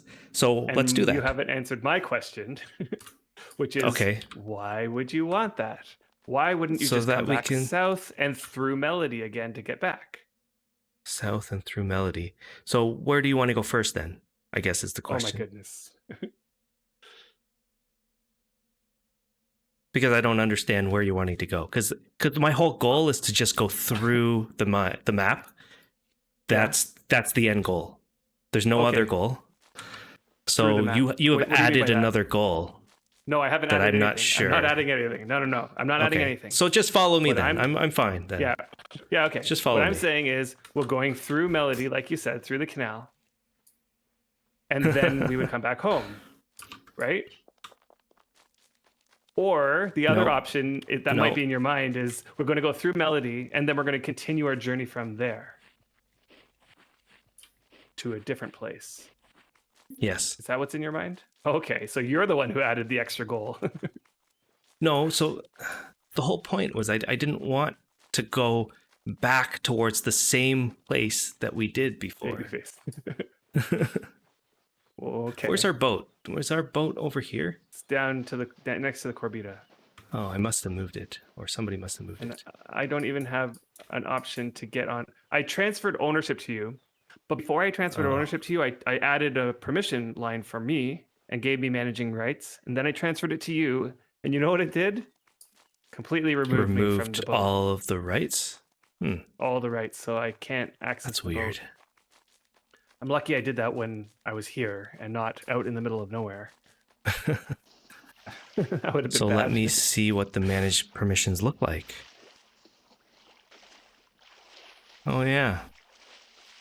Like they should allow you to transfer ownership, but keep all of the permissions that are on there as they are.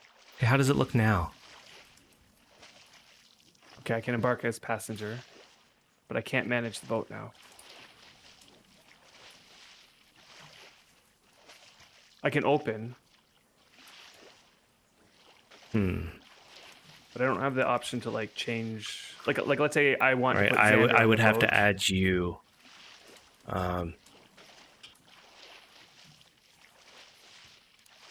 Manually, I guess.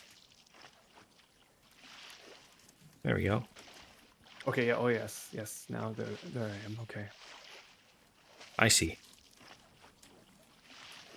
You're wanting to go on the outside and then come back in the inside.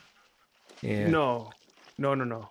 Through the outside. What I want is to go south from where we are and go through Melody. Okay, so this way south. Let's go south. Yeah. Actually, south is this way. And while we're doing this, we should sort of stay close enough to the shore to see the trees, forests. yeah. Yeah, see the trees.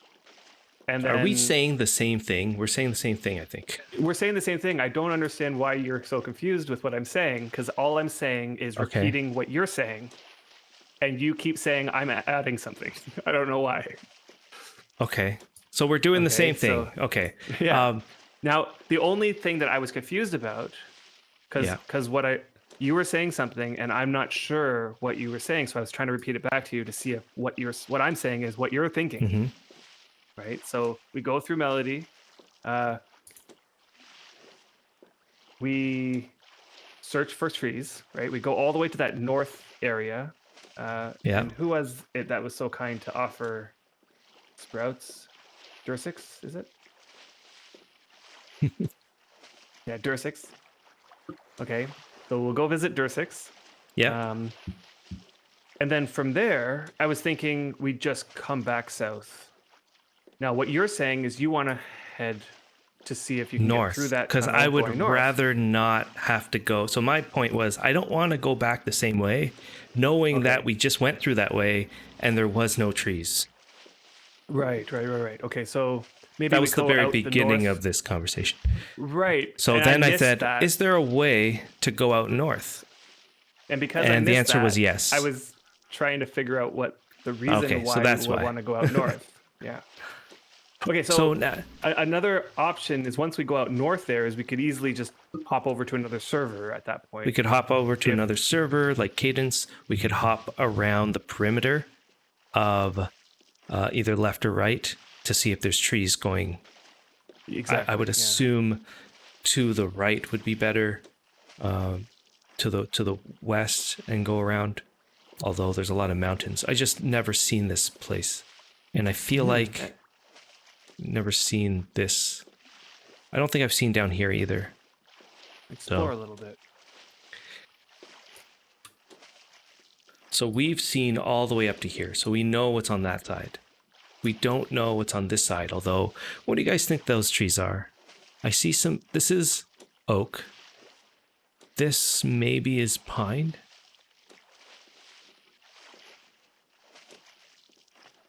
Could be wrong. This could be maple. Now, if I log out and log back in, will I still be in the boat? I mean, you used to be. Yeah. Do you want to test that out? Because I had changed my settings down to low just to prevent myself from crashing. Okay. But that's making it so I can't see anything, really, in terms of. So, Valiance, how you doing? And his answer, what's going on? Is yes. Okay. So yes, that's how it used to be. It used to be yes. Yes. Fun testing Is it time. still yes?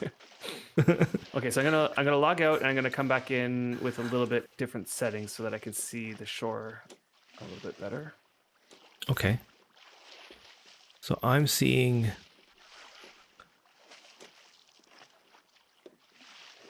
That is maple, isn't it? closes. No, it could be something else than maple. It could be... Oh, Valiance. I know. There's a reason why we call it factional fight.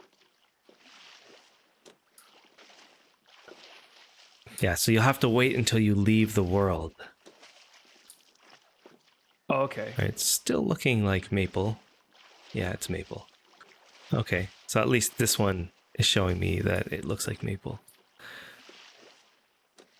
This I'm putting might myself be... a new settings profile, so it's not the top settings, but it's also not the lowest settings.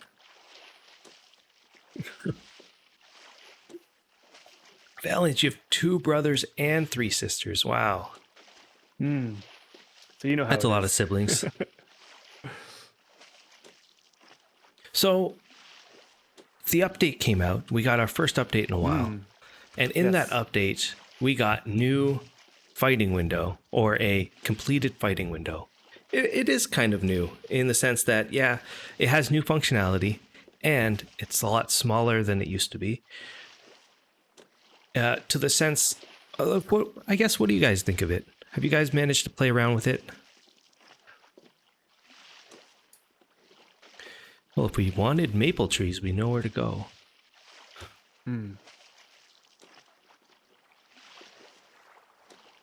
I know we can't trigger it to turn on. So Branch Brother, you like it better than the last one, and typical, you're still using the old UI client, so you don't know what the new one looks like. Then maybe I can try to show you what it looks like, but we would have to find an animal to kill. It'd be interesting if they allowed us to just have it on or open. Trigger the opening of it so we can take a look. But I wonder if anybody has any overall, suggestions for me. If I want to see the farthest I possibly can to see the trees in the distance, can I still have like everything turned down except for just tree render distance? I feel like there's another setting that you'd have to have up. Right. So what is the other setting? Yeah. So I'm turning shadows off. So Creepy Finger, you started when it launched on Steam. So for you, basically what happened was there was an old UI, and that old UI had a fighting window that could be a lot smaller and gave you a lot of functionality. And hold on one sec. Yes, I have distant terrain checked. Yeah. You turned off your stream. That's what happened. Okay, so. Oh yeah. So I'll be back in a second. So yeah, the old UI used to have all that information in it before. Yeah. Yeah, that UI had all this information that you're seeing now. Had all these functionality with the percentage chance and then the color coding of which direction that you can go to and all sorts of stuff. Although this new fighting window has some extra features that wasn't actually available. Actually, no, it doesn't have extra features. It had the ability to see the special attacks, doing focus and all this stuff. But now this fighting window is sort of like finally back up to par with the old one, and it added all of the extra functionality. Seems to work, which is good. I think I'm going the wrong way. Okay, I see these trees, but I don't see the distant trees, like the really distant trees. Okay. So maybe that's enough for now. Maybe it's enough. Yeah, we have your eyes as well. It's possible.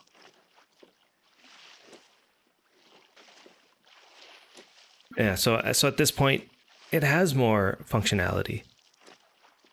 So Casper's saying that special attacks was just something that they just couldn't get done in time for the Steam launch. The buttons were ready and waiting, just not coded in yet. Yeah, so that's the thing. Like a bunch of the functionality just wasn't ready yet, and I would just assume that they came to the conclusion that, it's ready enough. We can't make it in time. We'll look at it after launch. And that's what they ended up doing. Now, I'm good with that part. But what I found is that I really like what they did with the border of the fighting window. So you can see, and both of these sort of have it. they both have this really thin border around the fighting window. Yes. That makes it more minimalistic. The problem, though, is that if I put it up to here, look at the difference between this border and this border.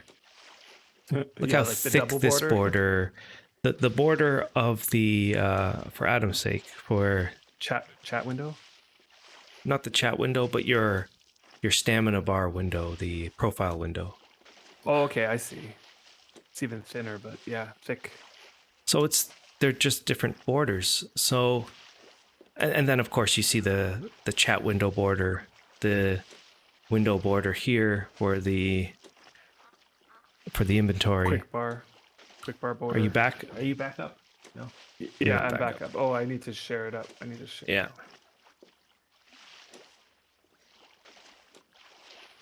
Okay, there we go. Okay. So yeah, so you can dock this, and it fits now a bit better, which is nice. And the target window itself is actually smaller as well than it used to be. There is a couple linden trees there on the other side, but it looks like it's on land. Cat's linked a comparison of the fight windows from before and after. Okay. Perfect. Yeah, so let's take a look at that. Let's see if I can turn it on. Right. So the one that was launched the with original Steam was the new one that wasn't finished yet. It was like an incomplete. So this is the middle one that we got when the fighting window came out. Or when Steam came out. And then this is the one that we have now. So you can see the difference in the border style. And what's not being showed here is that this fight window had a toggle to be able to make it so much smaller than what it is here. So you could toggle this one to become really tiny. So you can see here, this is the directions, this is the shielding, same as up here. This is the focus button. This is, I guess this is how high you are versus the mob. And this is how close or far you are. I like how. And this is the special items. So this is the old window. The special moves, you mean? The special moves are supposed to come down this way. Typical says that.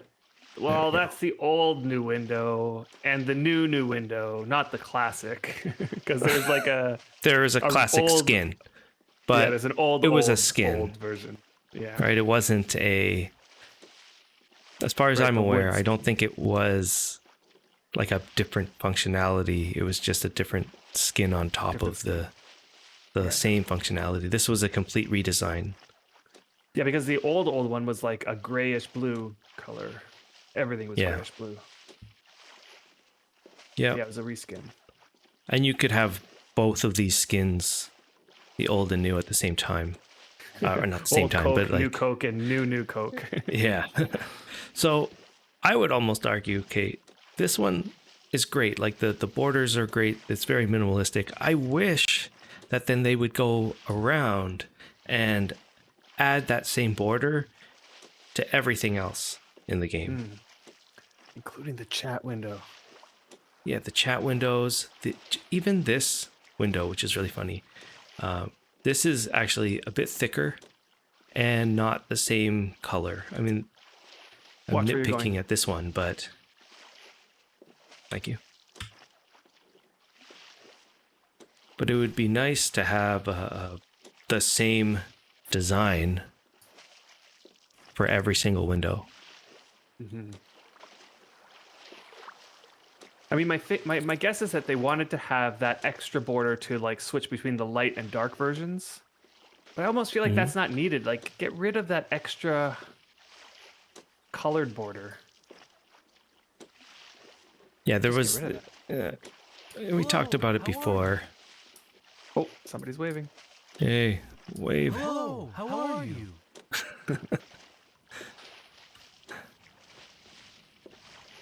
So, Antir, so on the new combat window where it has 5 empty boxes in a line, what's that supposed to be there? So, what's supposed to be there is your special move. So, as you level up fighting, you'll unlock special moves, and when it's not you your can fighting. use them, It's those not buttons your will fighting appear. skill. Yeah, when you can Oh, use them, it's yeah, not you'll a get fighting these skill. special moves. It is the item that you're wearing. That the weapon skill.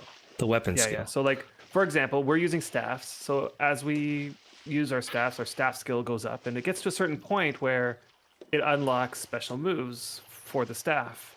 And what I recently found out, because Syndusk had posted a massive guide to fighting, and I was reading through that guide, and this is something I never knew before, was that certain special moves only show up when you're targeting in a specific direction. So let's say you're fighting a mob and you switch your stance so that you're targeting the left portions. That might open up a particular special move that is only available in that left stance. And yeah, each of the special moves are kind of unique to each of the weapons. Yeah, as your skill gets higher in the weapon, then you unlock them. Okay. So it looks like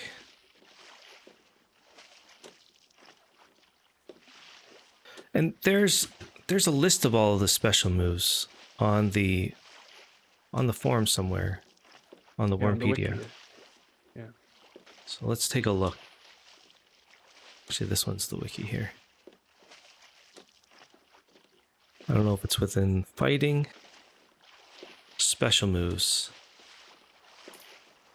Somebody dropped a rope tool at the bottom of the So here they are. So they have different ones depending on the kingdom that you're on. If you're on PvE, we're all Freedom Isles.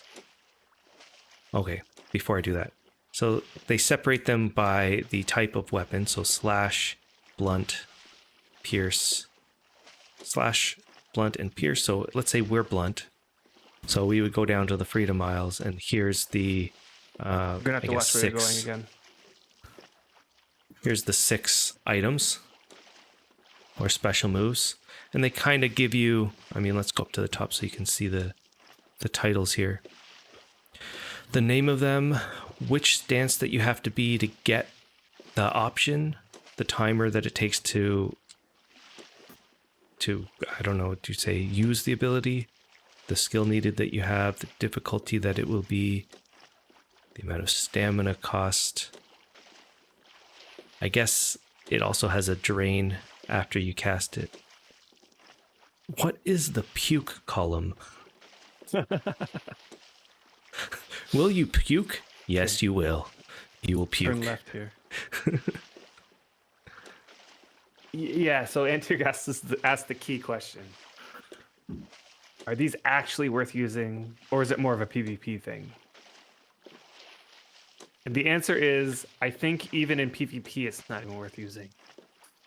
These special moves have not been fleshed out well enough to balance it to the point where people would want to use them. There might be a couple that people use in PvP, but it's like, I don't know. Something has to be changed about the combat system to sort of balance that.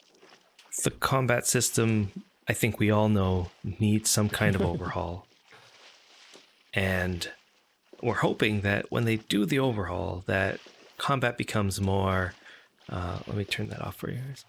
Combat becomes more interactive, slightly more interactive, let's say. You know, you had an idea for combat that I thought would just this small little tweak in the way that it works that would change at least the experience of combat. I did? Yeah. Like, you know how in combat... Do you remember what it was? Yeah. Like, if you wanted to use a special move, or if you wanted to, change your stance, or if you wanted to increase your focus, the way it works now is you press the button, and then there's a cast timer, like a timer that goes, and like at the end of the timer, then the event happens, right? Yep. So that's how all of Wurm works. There's a timer, And then at the end of the timer, it's like, boom, your focus level either goes up or not. So you had suggested for combat, why don't they switch that around? So when you press the button, the event happens. So you you press it and you focus right away. And then there's a cooldown timer before the next time that you can use it. Right. Wouldn't that make sense? Because a lot of people think how combat's so clunky and slow. Imagine, first, what do you guys think? Would that make sense? Because we already have stuff that does that. Right. Imagine if you were doing a shield bash and shield bash had like a 10-second timer. Right. It doesn't. Shield bash it's is instant. Like one of those things where you press the button and you shield bash right when you press the button. And then there's a cooldown timer. So that shows that it can be done. Like Wurm isn't action timer based 100%. Now, typical. Should that Agreed. be the entire combat overhaul? No. That should be the foundation infrastructure of the combat system. They should be like everything that we do moving forward. Well, on the left, there's some you'll be able to use right away. That's on a deed. Never mind. Everything's on a deed, but that might not be on the deed. That might not be. Let's take a look. Are those oleander? I think so. No. Maybe. Yeah, I don't know. Yeah, so they should just say everything moving forward within this overhaul that we're about to do. When you click something with combat, it instantly will happen. That's number one. That's what should be. What they add and how they change it could be whatever the heck they want. Now, I think personally that they should rebalance the special moves and the regular auto attack so that the auto attack does less damage and the special moves all do more damage. Right? Like, so your auto attack. They should just learn from all of the games that came out. I know. All right, let's see if this is on a deed. Okay. Yeah, these are oleanders. You brought your sickle, right? Yeah, I'm hoping you did too. Yeah. Okay. Ooh. Okay, lots of sprouts already. Yep, this is in the perimeter, so some of them are going to probably be on the deed. Okay, so I don't want to go into an entire combat system, but yeah, there's so many examples of just basic combat systems, and Wurm essentially just needs a basic combat system. That's basic, yeah. And even if the background is the same, so even if, for example, the deed starts right here. Okay. So we're gonna have even to go if we have all of the stuff happening in the background, and you can change the different directions of where you're attacking the mob or whatever, they could still have it so there are special moves of some kind that you unlock progressively as you level up, and you could get trained by an expert or something to progress through the fighting system, and that it's very apparent when you earn another skill to do. The whole point is that when you're fighting, you should know what your abilities are. You should have to trigger them to do stuff in the fighting system, and that there's a progression of some kind that you are aware of that you're proceeding towards. I mean, that's all you need, because then at that point, no matter what, you are at least moving towards something. And with this system that we have now, it's not really apparent of when you're moving towards something. Agreed. And that's what they need to do. Whatever it ends up being, I don't know. As long as at the end of it, we're able to just click some buttons while we're fighting, and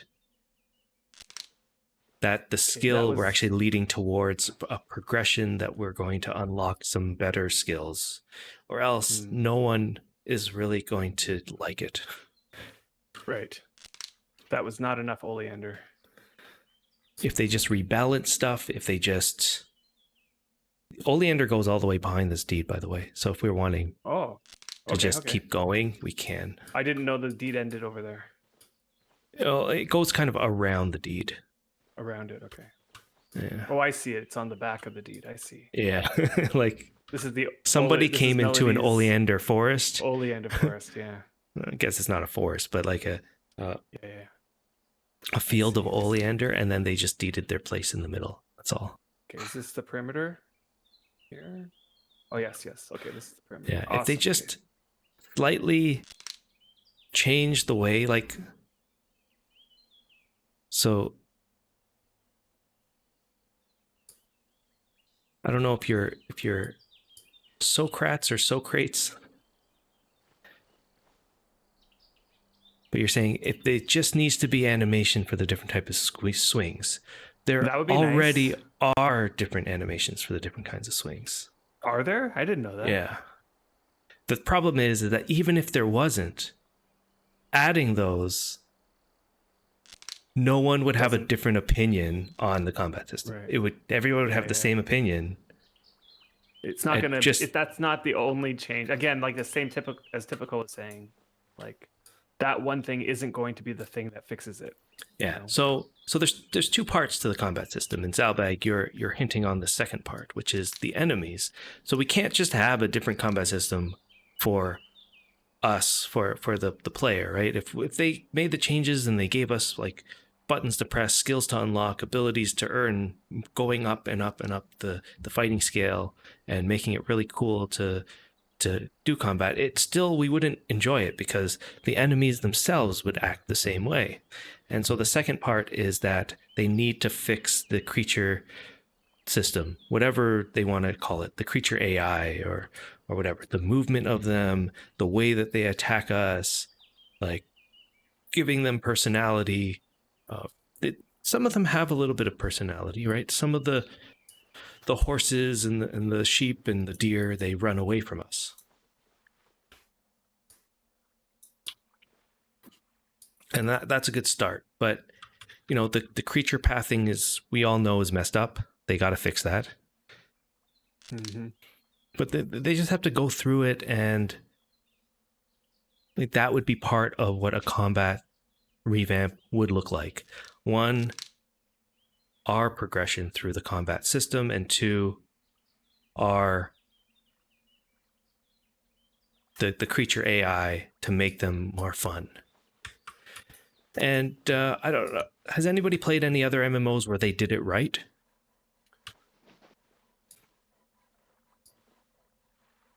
In a way that Wurm could potentially look at as an example. Trying to find boars or deer. Yeah. So deers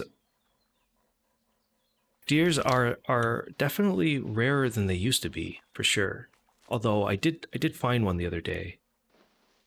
But not nearly as much as something like sheep. And why can't dragons fly? So that's a good question.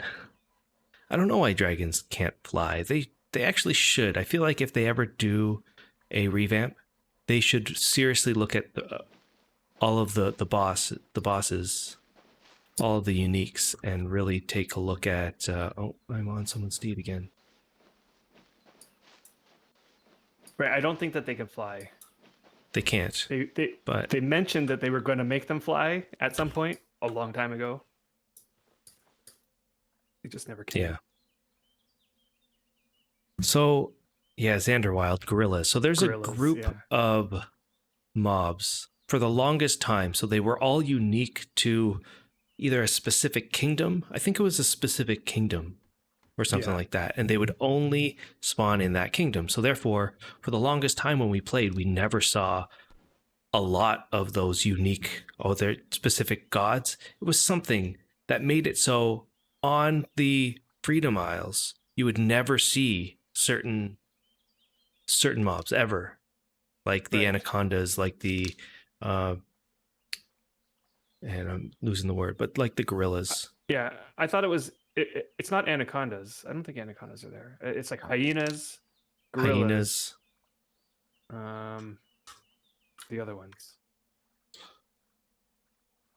I know that Libela has one that's like. Is it?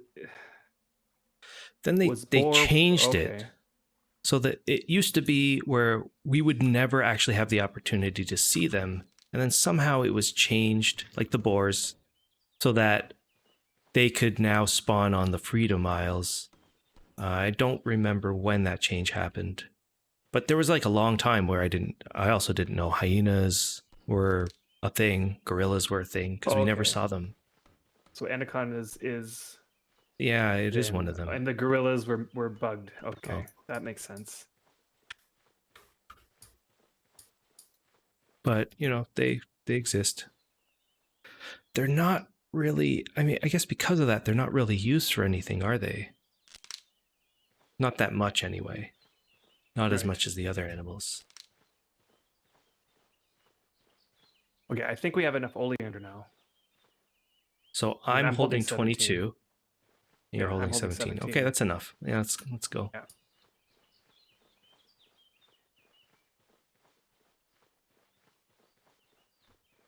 Anyway, they would just have to tackle both in some big combat update. Now, how long that would take them to do? A long time. Long time. It's not something that we're going to expect. Like, we've been around long enough to kind of understand the cycle of updates in this game. And we're talking like if they decided to spend resources right now, today, starting now, we're going to start a combat update. Let's start with like brainstorming and stuff like that. We're not going to see it in the game for at least 6 months, if not longer. I would say about a year. Possibly a year. And we definitely won't be seeing them start that process just yet. Because what they're working on is all the final things for the Steam release, if you can believe it. Such as the UI fixes that they put into the game. And there's still a couple other things that they're doing. You saw the fixes that they had to make at the beginning when Steam was released, and a bunch of optimization things that they never had to worry about before. Now they have to worry about optimizing the game because they realized when we actually have a bunch of players, the game does not function properly. So that happened. And then at the end of that, and when that stopped, when they finally got to the end of that, then they had to worry about fixes. So now all of these things are being uncovered and being exploited, and you can see them going through the process of trying to balance the game out in this new environment. And they finally kind of got to the end of that. They're still dealing with some of that.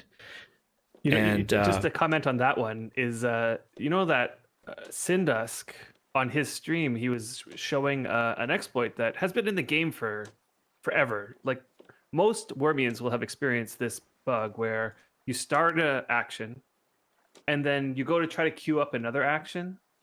And for some odd reason, it overwrites the first action and the second action starts then. But for some odd reason in the background, the first action was still going. And then all of a sudden it would both end at the same time. Right? Hey, Guanian, where are you? Where are you? Are you on this side? Anyway, if you're watching? Or this side? Right. I thought you were on this side somewhere. I just don't know where. Tequil, is that you, Tequil? No. He's Gawain. Am I going the wrong way? You got to tell me whether I'm going the wrong way, because you're not in local anymore. So I'm assuming you're on this side now? He said to the right, but... Where are you? So anyway, Syndusk was showing this this exploit, and he had double checked with the devs prior to showing it so that he was, not doing anything wrong. Where he was mining, he'll start a mining action and then right away start a taming action. Okay? Yeah. And literally both actions are going. He would get a mining tick and a taming tick at the end of that. And he would just do that over and over again. And, the message that he was getting from the devs was, yes, it's not going to be considered an exploit right now. It is definitely unintended, but we're not going to put a little message out there saying, don't do this or else you'll get banned or anything like that. And that it was all right for Syndust to show it, but just know that it will probably be patched at some point or another. And so he went ahead and showed it. And then just on this most recent patch, there's a fix for it. And apparently, like I was listening to Syndusk talking about how like he's looked into the code on this, and that he was like thinking that it would be impossible to fix, or if not impossible, super difficult to fix based on the way that the action timers work in this game. And then after the fix happened, he tested it out, looked at the code, or he did some testing anyway. Yeah. And he commented on the thread saying, good job to the devs, because like he's tested it and it's been fixed correctly. And I do have a bit of a stiff neck. Thanks for noticing there. Yeah. Brian, you've been having a problem with your neck lately, eh? Yeah, but they're really commenting on. Oh, there we go. On my weekly face. Oh, I see. Is this it? Is that you? Oh, I found you. There's Gwen. Okay. Is that your horse out there in the water? Mac walking?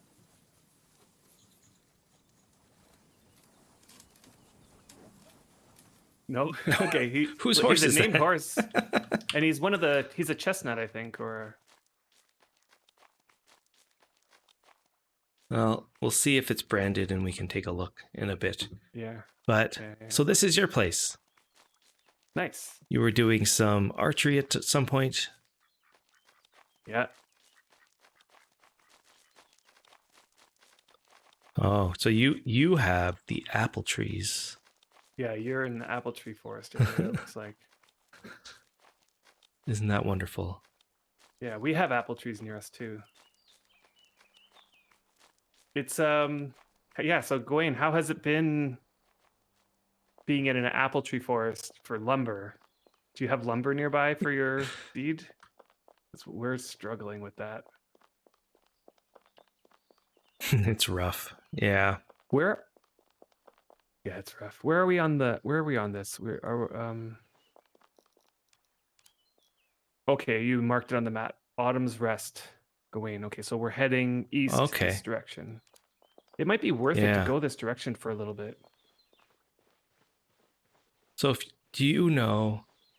Okay, all I see is apple. M19, yeah, okay.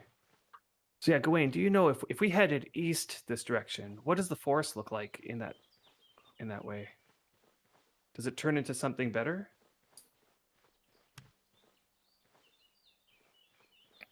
Yes, Zalbag, we are on a quest for linden sprouts. And we have done planting, and we got a bunch of sprouts, but yeah, we just specifically are looking for the linden sprouts today. Dursix has offered some linden sprouts. So I wouldn't mind going up there. If I'm looking at the mountain way over there, it's still apple trees. Okay. Over there, it doesn't look like what we want anyway. So yeah, I think we're good. So this is your place, Gawain. Extremely hilly. That's an understatement. Is this going to be your first house?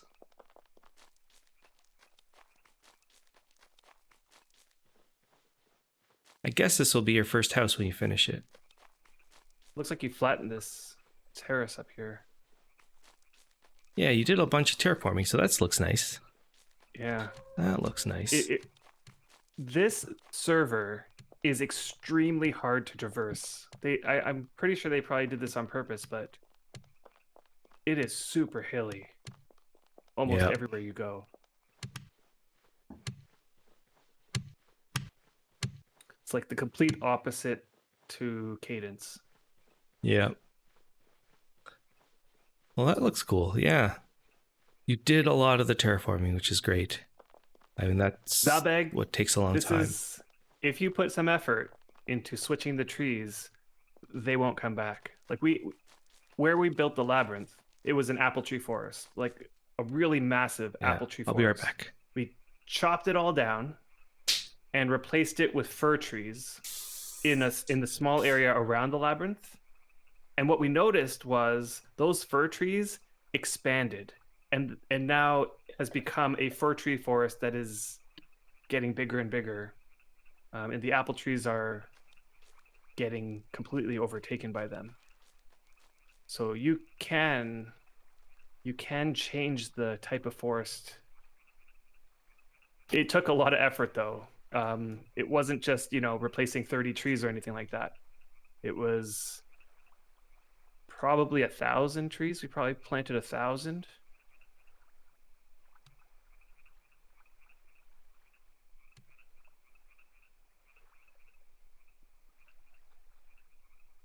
You planted 1 million walnut in place of cherries. Yeah. Yeah, and the walnut should stay and even spread. And they were still a bit stubborn. The cherries will still try to repopulate. They'll try to plant themselves next to each other. But so will the walnut, and they will compete. So there'll be a level of competition going on between the two.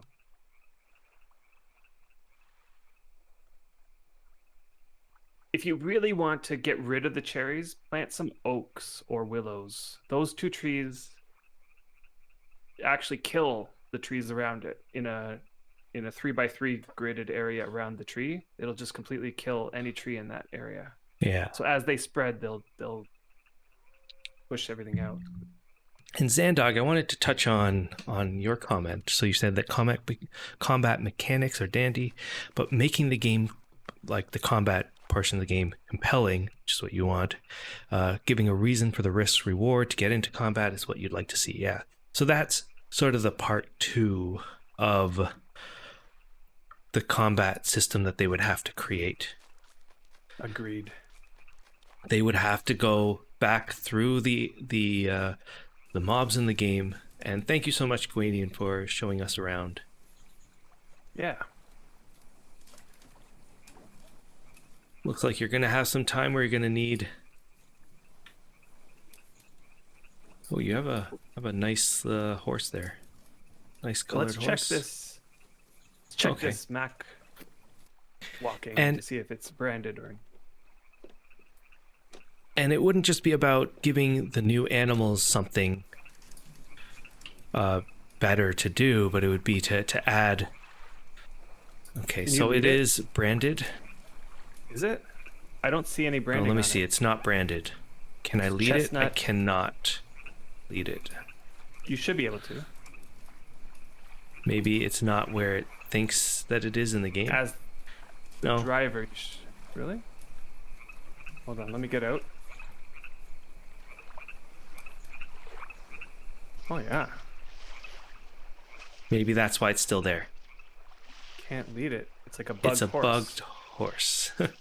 What happens if I try to attack it? Cannot attack this branded animal, it says, even though... So it's branded, it just doesn't tell us what the branding is. Maybe because we're not on the right tile? Oh no, it does say. So it's very long, that's what it is. It has been branded and belongs to the settlement of Dunvegan. Oh, I see. Dunvegan, okay. Well... If hopefully that person... Dunvegan. Your horse is right here. Yeah, so I would want... we've talked about in the past, they would need to make some sort of encounter systems, that dynamic systems in the game that would make combat, that would provide you the progression that you would want within the world of Wurm. Like having goblins or trolls build their own little settlements that you would have to go with a little group and attack. Different sizes. They could have solo ones. They could have ones that require multiple people. Or maybe when they start out soloable, and then they continue to grow and grow until they get out of hand. And Yeah, and they would just have to be placed, throughout the land. They would have to be designed to not get in the way of people if they don't want to fight them, but they're there for the people that do want to fight them. It would be something like that works within the land of Wurm. And then they would have to figure out, well, what about these settlements would you be able to earn to allow it to be something that the rest of Wurm could benefit from as well. Maybe they drop specific materials of the items that they make, or maybe they get items and then you can take the items, like their special troll or goblin items, and then we could figure out a way to deconstruct them into a special material that then could be used to create special items in the game. It'd be something like that. I don't know. All leading towards, some sort of higher game. We already have some sort of higher game. So they just have to, like with the rifts and with the smaller rifts and the encounters, the uniques, they would just have to fill the gaps in to get higher level, to make you want to continue. Like what this game doesn't need though is like a dungeon, like a World of Warcraft dungeon or something like that's. Right. It's not how this game functions. I'm putting a blip on the map for Dursix's place. Okay, sounds good. I still don't see like a forest of linden trees, which is disappointing. Oh.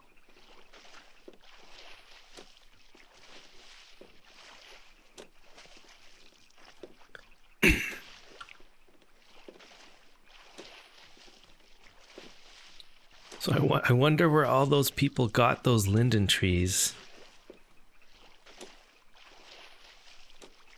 so that they could make it so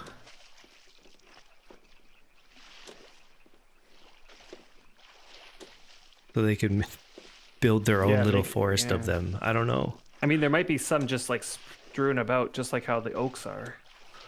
You think that's just what it is? They just went out and saw like a couple lindens, they picked the sprouts, they went somewhere else, saw a couple other lindens. Yeah. Enough to get like 30 to 50 linden trees sprouts. They don't even need to. They could plant some and it could grow, because they start producing sprouts once they hit mature. That is true. I had one and I planted it, and then I got a sprout from it, and then I chopped down the tree because it got old. Oh.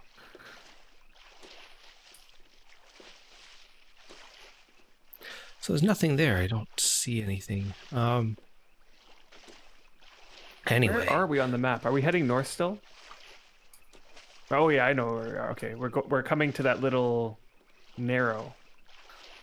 And Seren, you've been listening to us this entire time, and you just now you're telling us that you have 35 linden tree sprouts.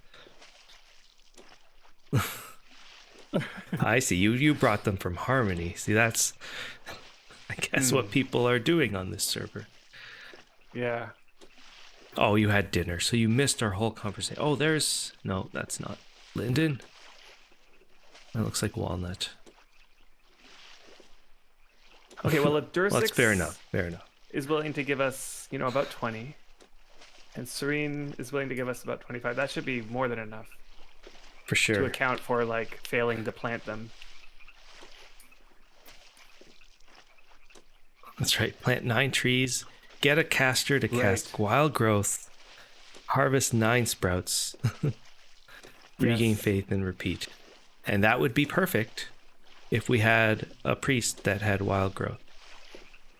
Yes, we will soon. Just not yet. Your guy should be at the sermons, shouldn't he? When he becomes a priest, yes. Okay. But I bring him to the sermons. But as a follower, you don't really get anything. Right. And I think it's either going to be today or tomorrow that he can become a priest. It's one of the Nice. I haven't done any I think I did one prayer today, since the server reset, and then I get 4 more. And I think I was at 28 point something. I'd have to double check exactly whether or not I'll make it today. So you did that too, Jensen, and you got 120 walnut sprouts in a day doing that. Yeah. That's pretty crazy. That's a good plan. I definitely will have to do that once we get. So I kind of want to check when can I cast wild growth. Let's see. So that's, I mean, if there was a forest, you could get 120 sprouts in that forest of whatever tree that you're wanting. Just doesn't seem to be a linden forest here. Okay, so wild growth needs 41 faith. Okay, that's not terrible. What tree does this look like? Is that olive? Mixed in with something else. And then this side has another field of something. Lots of pine here. Yeah, I think I came around here. Well, not around here, but somewhere close, where I managed to pick a bunch of sprouts for the pine, and that's how I built my pine forest. Right.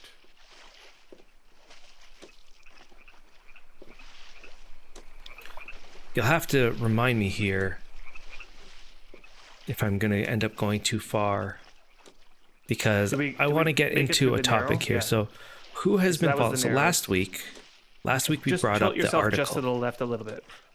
Yeah, last week we got ourselves, we brought up the article from Massively, op.com, that they were doing their they have a long-running article series where they jump into a game and they play the game, and the point of that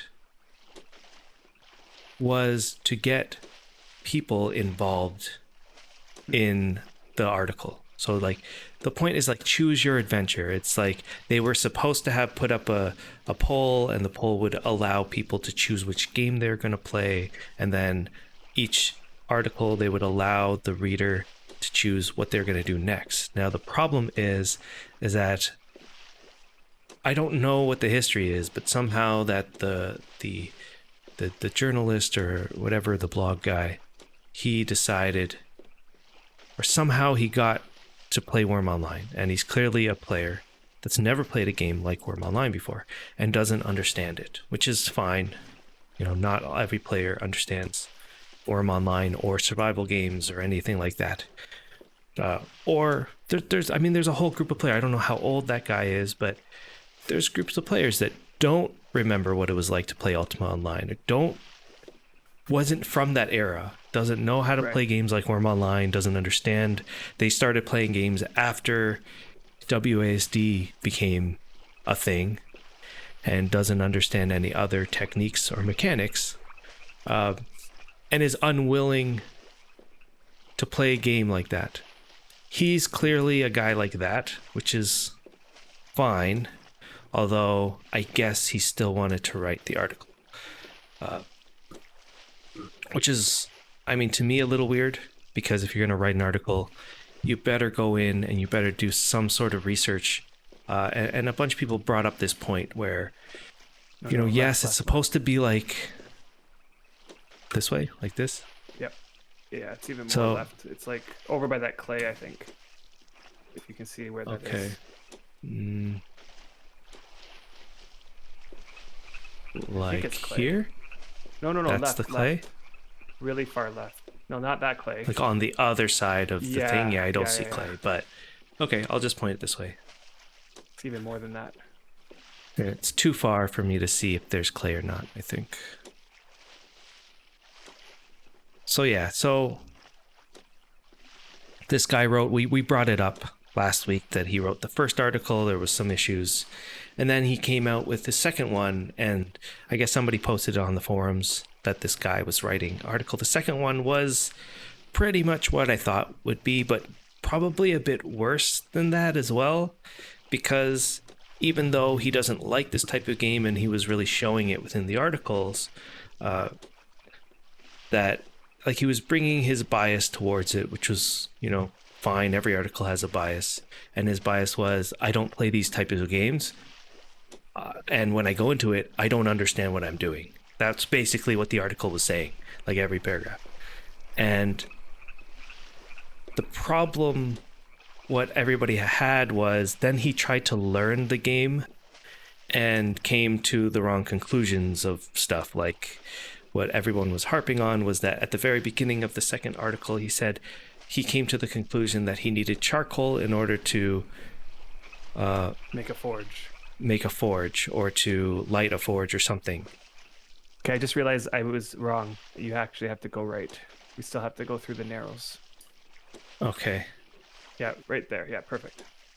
And he came to that conclusion at the beginning of the article, and the rest of the article was him trying to get charcoal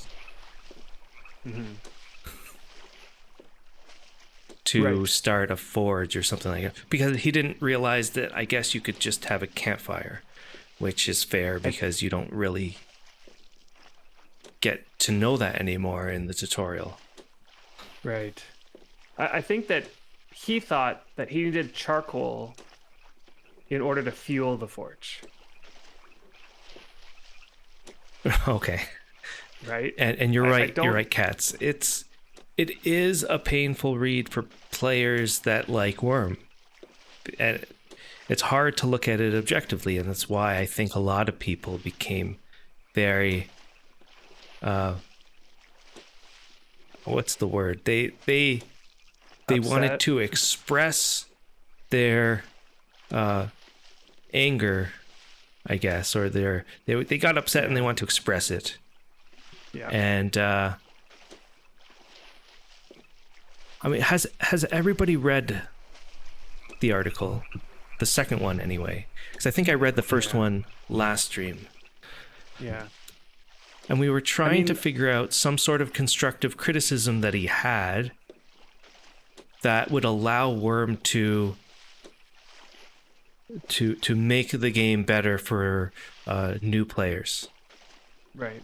Because at the time, like after you start playing, and you might be a player that gets really into it really quickly, or you might be a player that forgets what it was like back then, or maybe what it was like when we first started isn't what it's like now. They have a different tutorial now. They have a different the journal entries and all these things that are supposed to help new players did not exist when we played. All right, Typical. Thanks for stopping by. And Seren, you did read it. And Amethyst, you feel like you shouldn't even go read it. Yeah. Depends on how you look at it. If you look at it in it's really hard to do this, but if you look at it in the way that, okay, this guy is showing his real reaction to this game. So even though it's absurd to us that someone would think that they would need charcoal to continue playing, and maybe this guy is the only guy to ever think that you need charcoal to light a forge, but somehow he came to that conclusion. And then I feel like that it's wrong to even harp on that part of the article, because that was just a simple mistake that he made, and then he wrote the problem was that then he wrote an entire article about it. Right. That was the mistake. It's that he wrote an entire article about the process in this game that it takes to get charcoal, that was leading through the make charcoal piles sort of thing, and he never even did that. And then he never even got to that, but he was talking about, this is what I'm going to have to do in order to get charcoal, and he was describing the process of building charcoal piles. Yeah, so I don't know if we don't know what his thought process was. Did he think, right, Amethyst, did he think that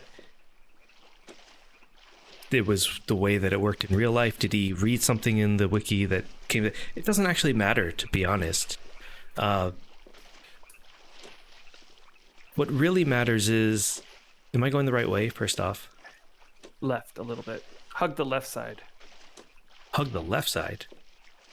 Well, you don't have to hug it completely, but I don't know if we can see which direction is it north, but we need to go north. And Catspur, you're saying there were so many weird rambling comments. It was as if some of these people just wanted to fester in negativity, rambling on about things that weren't even relevant to the conversation. Yeah. And I don't know if you're talking about just people on the massively OP comments section that don't like Wurm Online and just needed a place to vent, and this was their opportunity, or people that were just really mad at this guy for posting this and not really before talking to the community beforehand, or anybody really before stepping into the game, which would be normally what a player would do. But then of course a player would eventually talk to someone within the first few days if they don't understand it, if they're wanting to play, right? That's the thing. If you're actually invested and you really like, I want to enjoy this, I'm going to give myself the best chance to enjoy it, then that's what you do. You eventually talk to the people. If you come into it like this guy and say, I'm being forced to play this game that I don't like for this article. That's basically how he came into it. I am now needing to play this game. Point right a little bit more, like towards those houses. I can't tell exactly where we are on the map. I see that mountain ahead of us. I don't see that mountain on the map. It is a big mountain. Are we? Did we pass your place? No. You can't pass 6. it because it's right at the end of the water. Is this the end? Anyway, I'm trying to figure out where we are on the map. Okay, follow the shore here. Keep the shore on the left and just keep following this. So let's keep reading here, guys. Yeah, okay. Yeah. And Seren, you said, Cats, that was one particular ex-Wurm player, it seemed, who did write a lot of negative comments. Yeah, and a lot of players have been doing this, let's say, throughout the Steam release and that sort of thing. And they must enjoy this game and just don't like the way that this game's going or something. They just keep wanting to comment. And Creepy Fingers, I really want to read your stuff because you're a fairly new player. So you're saying, as a relatively new player who did not think they would like this game, some people just don't have critical thinking or like a sense of discovery. And I don't mean this in a demeaning or mean way. It seemed like he just couldn't be bothered to look at what the game gave him to start. Yeah. I mean, that's true, right? It was a guy clearly forced to play a game for his work and wrote an article about it in that sort of way. Like, imagine if that was your job and you hated these types of games and you're now forced to do it. Really, what he should have done is just told his bosses, like, I'm not the guy to write this article. Don't make me write this because... Durasix, you're saying we're east of you? We're east of you. Okay, hold on. Are you able to stop the boat for a second? I'm just going to get out and check the directions here. It was a long while ago. I lost which way was north. All right, we're good. And hey, Soda Bubbles, how you doing? And Who Wants to Die? You're saying it seemed like he was forced to do something he didn't want to do. Yeah.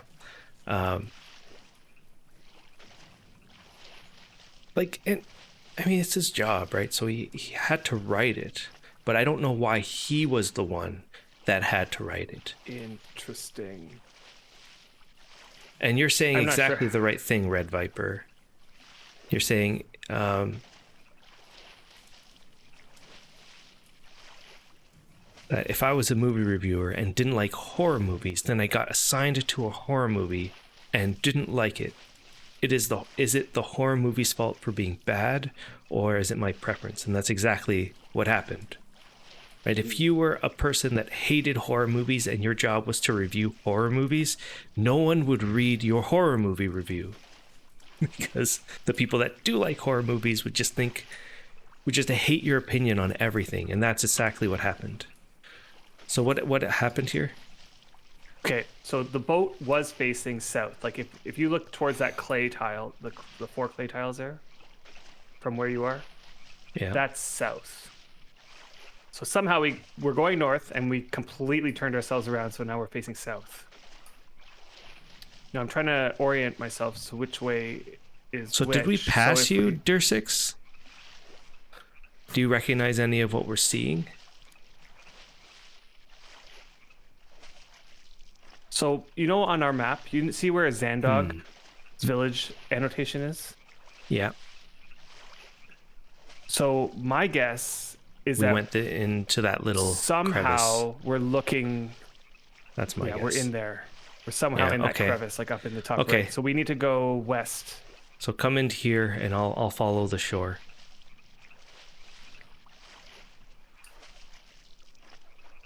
And then, anyway, so then people got really mad at the at this guy. Mm-hmm.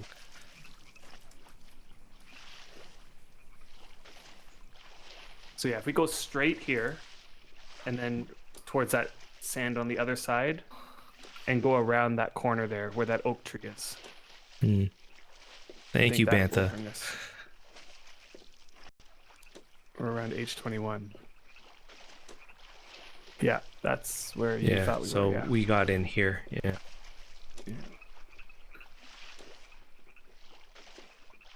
Yeah. So I'll just follow the. And hey, soda bubbles, bubblies.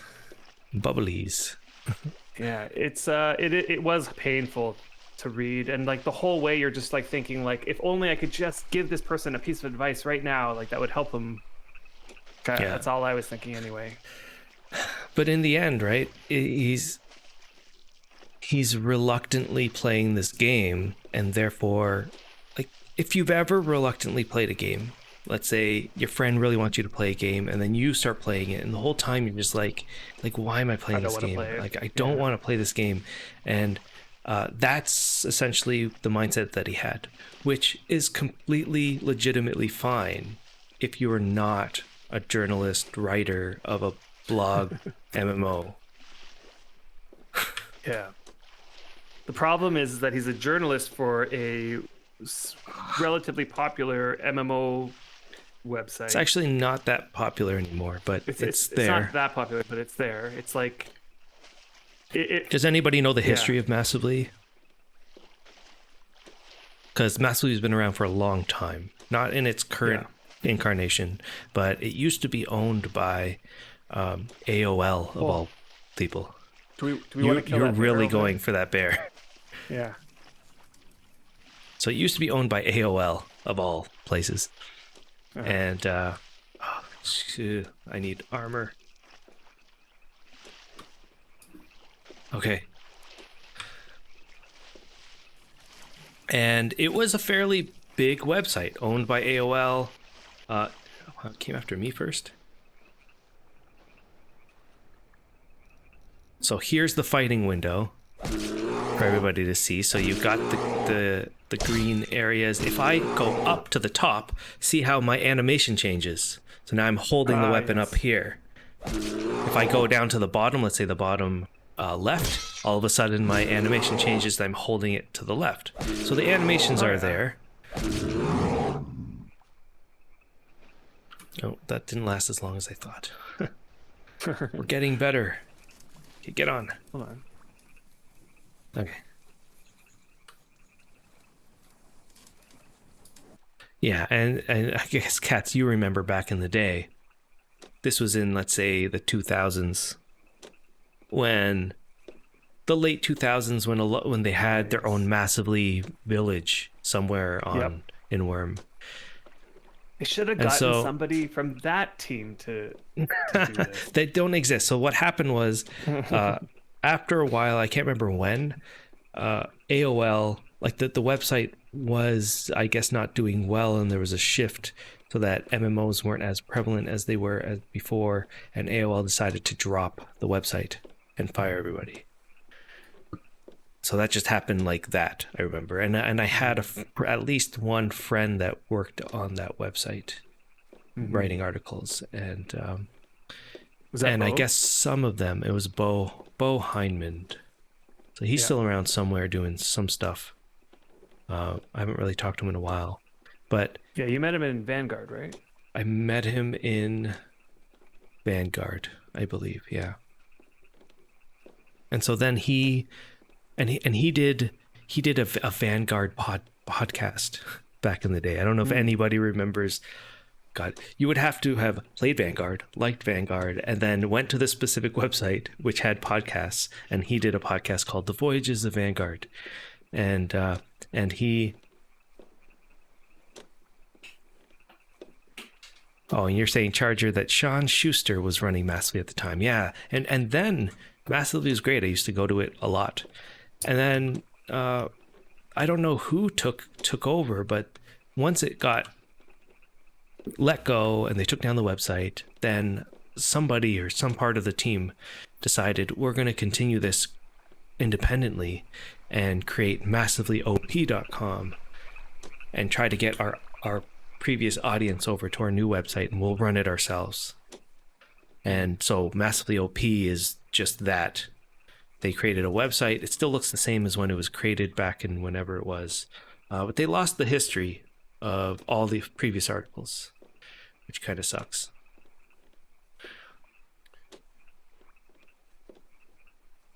My opinion is that if they're going to spend the time to send a journalist to a game, they should probably try to avoid bashing the game.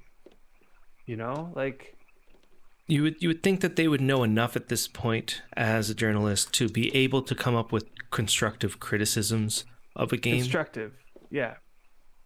And that's the concerns that you bring up, concerns that can actually be addressed by if somebody from the dev team was watching it. Like it's one thing to give negative reviews and to say what the problems are with the game, but it's another thing to be like it really did feel like they were bashing the game, you know, like they were just being super negative towards it. I think that's why a lot of people took offense to it, really. You know, bashing a game that you love and seeing a guy write about it that doesn't understand it at all. And has almost no constructive criticism in the entire article that could be seen. Yeah. Entered local, okay. Yeah. I see. So which one's your character? You said it's Proctor and I missed your comment. Citra. There we go. Citra. Okay. So we're getting there. It's probably over by that Corbeto over there. And we're Bellwind. What is that circle? Oh, is that what the saying portal? Welcome to your deed. So is this one your deed? Look, do you see that? That is the PvP portal, yes. Yep, that's the PvP portal. When did they add that circle? When they released this game. This server. They released this game? The Steam? Oh, okay. Because the old PvP portals didn't have that circle. So you're one of these deeds as well. We're Bellwind. I hope not this one over here, because we passed it already. Yeah, I don't think it was that one, because based on when the names entered local, it wouldn't have been right next to us. Yeah. Still not seeing. I guess you guys don't actually have a forest here of Linden. Okay, it's the big one. So I think we're headed in the right direction. The one with the PvP is a dead one, and you're the big one. So this one here, you have Gar Tower. Sweet G19. You've got the Corbita. Proctor's Shed. You're building with marble, so I'm guessing that you have a lot of marble on your deed. And it looks like this level is, again, the level where you could drag boats on it. Well, this is We're nice. coming. I like this dock area. We're coming. Okay.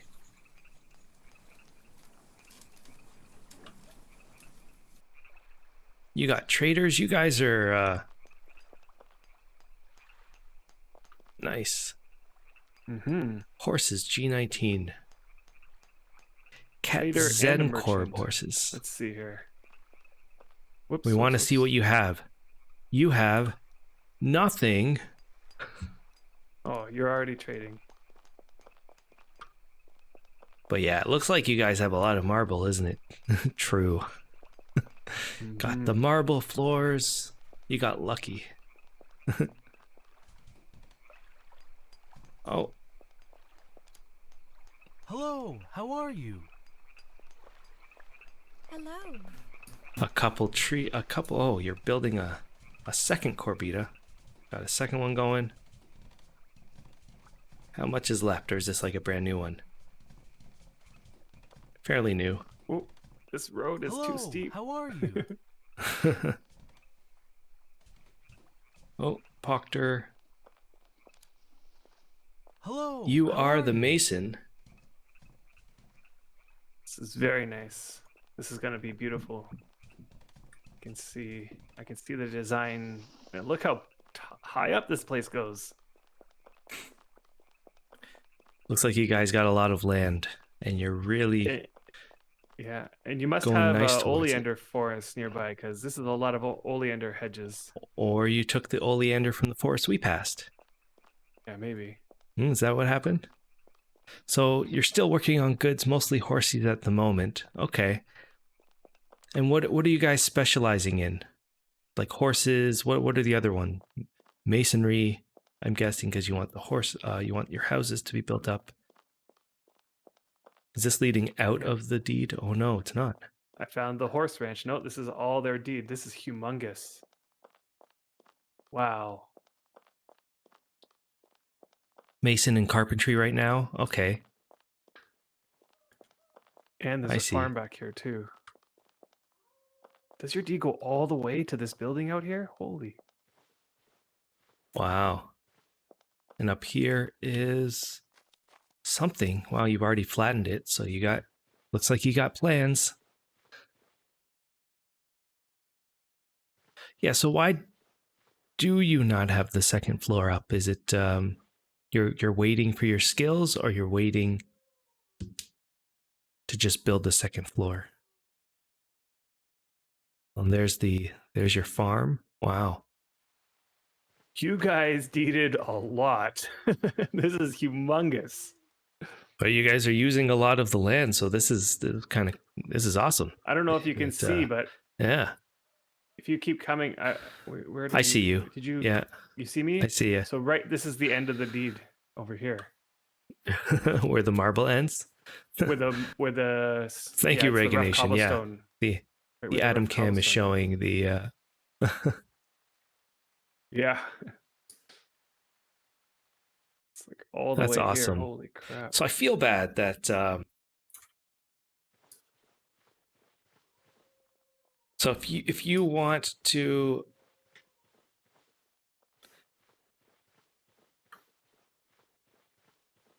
So I guess you have 20 sprouts. Is that right? Feel bad. I feel like I need to trade something with you for those sprouts. Did you bring along some goodies? I'll have to see. I don't think I did. You got a pile of eggs over there. Do they want tool belts? Do you guys want tool belts? We got 60 quality tool belts. We can trade you 60 quality tool belts. Yeah.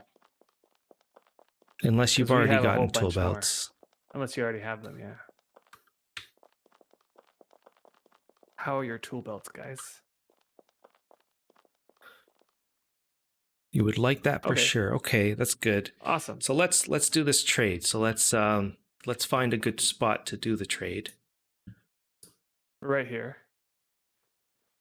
I don't know where you are. Oh, you're over there. Right behind you. Who are we trading with? Who has the sprouts? Setra has the sprouts. Okay. Sure. Perfect. Where's Setra? Here we go.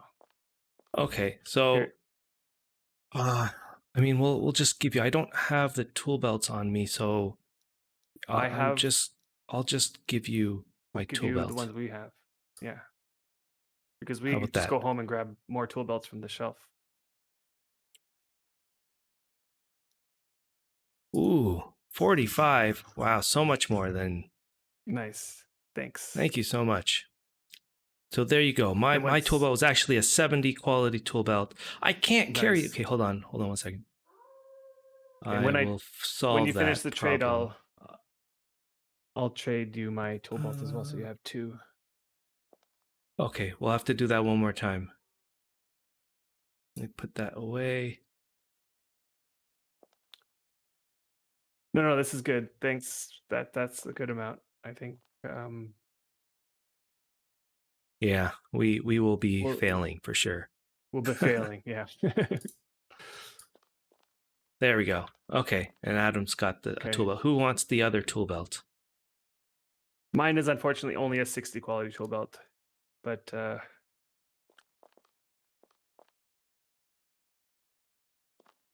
gave them both to Setra. So okay, so you got 2 tool belts. And, Is there? Do you need a third tool belt? Because if you do, we can mail you one. Have one? Oh yeah, we could. To a person that you'd want. But thank you so much. Yeah. Thank you so much for the. And your deed is awesome. For the by sprouts. The way. There's like. Your deed is awesome. Yeah.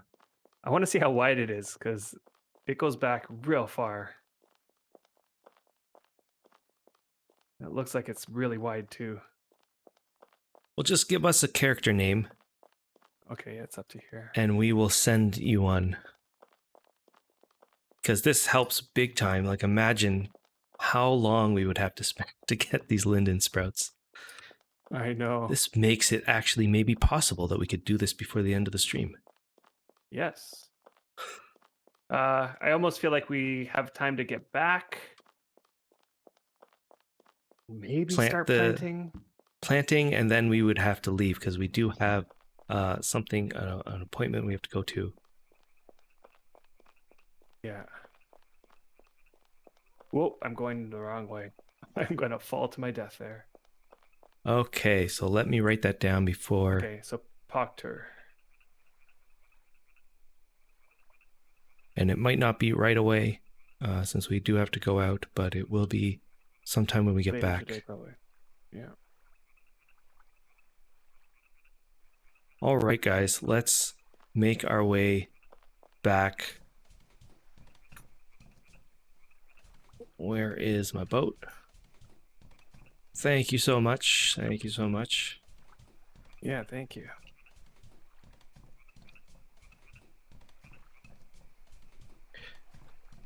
We will definitely be enjoying the sprouts. Hopefully you enjoy the tool belts.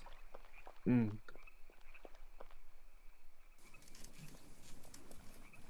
You coming? Coming. And raise anchor. All right. Hi. Yep. Goodbye. Goodbye. And I'm assuming this way is south. Yep. So at this point, we don't even need to test.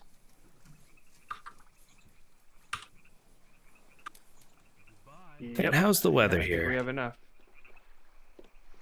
Oh, it switched to a breeze. Didn't when we started, it was like a strong wind or something. Yeah. So you see how it's raining? But when you look up, Yep, clear. not a single cloud in the sky. Clear skies. You can see the stars. One day we will have an atmospheric weather system of some kind. Yeah. We still haven't seen fog. I feel like fog. Has anybody seen fog since the Steam release? Like really thick fog. Nope.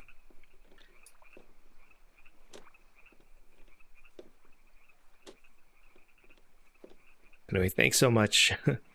We're Bellwind. Yeah, your place does look awesome.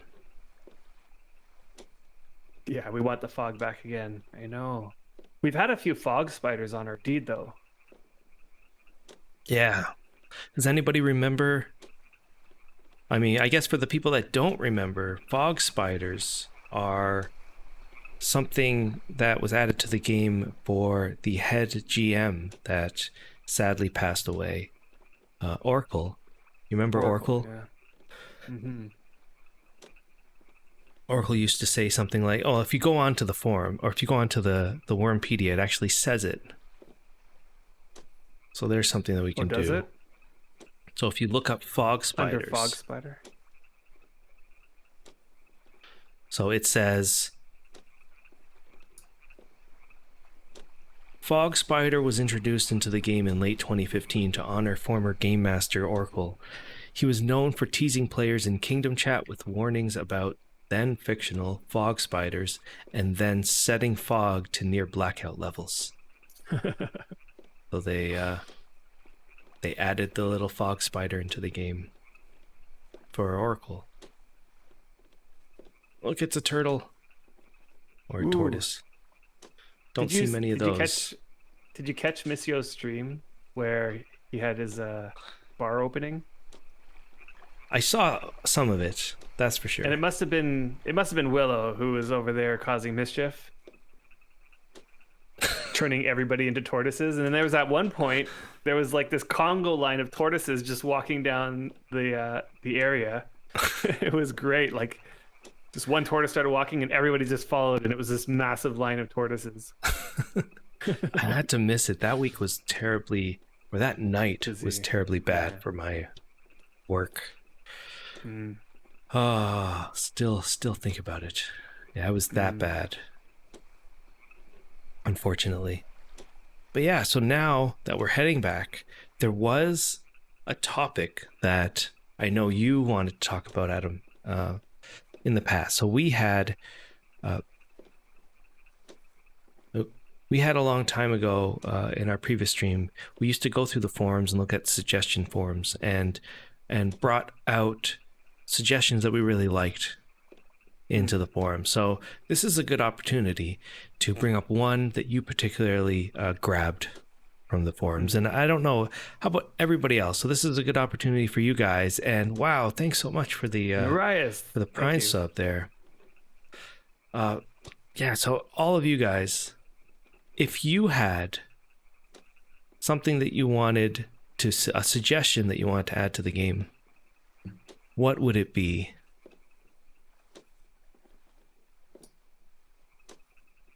If you had like one thing that you want to talk, and we would like to look at your suggestion and figure out how would that look in a game like Wurm Online, and try to go through the process of figuring that out. And if any of you guys have any comments, please let us know about that. But Adam had one that he saw where someone had roughly just suggested how they wanted to be able to entice people to go out and explore. And the question is, like, how would you do that? How would you entice people to go out and explore in a game like this? Why would you want to go explore? I mean, more than what you already have. So there's already things that make you want to go explore, depending on what you like. So if you were a miner, you'd want to go out and explore veins. You'd want to find the veins that you don't have on your deed. You want to find where all the good high-level veins are when you get high level.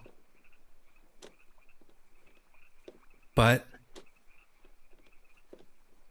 how would you make someone want to go exploring if you were a type of player that liked exploring?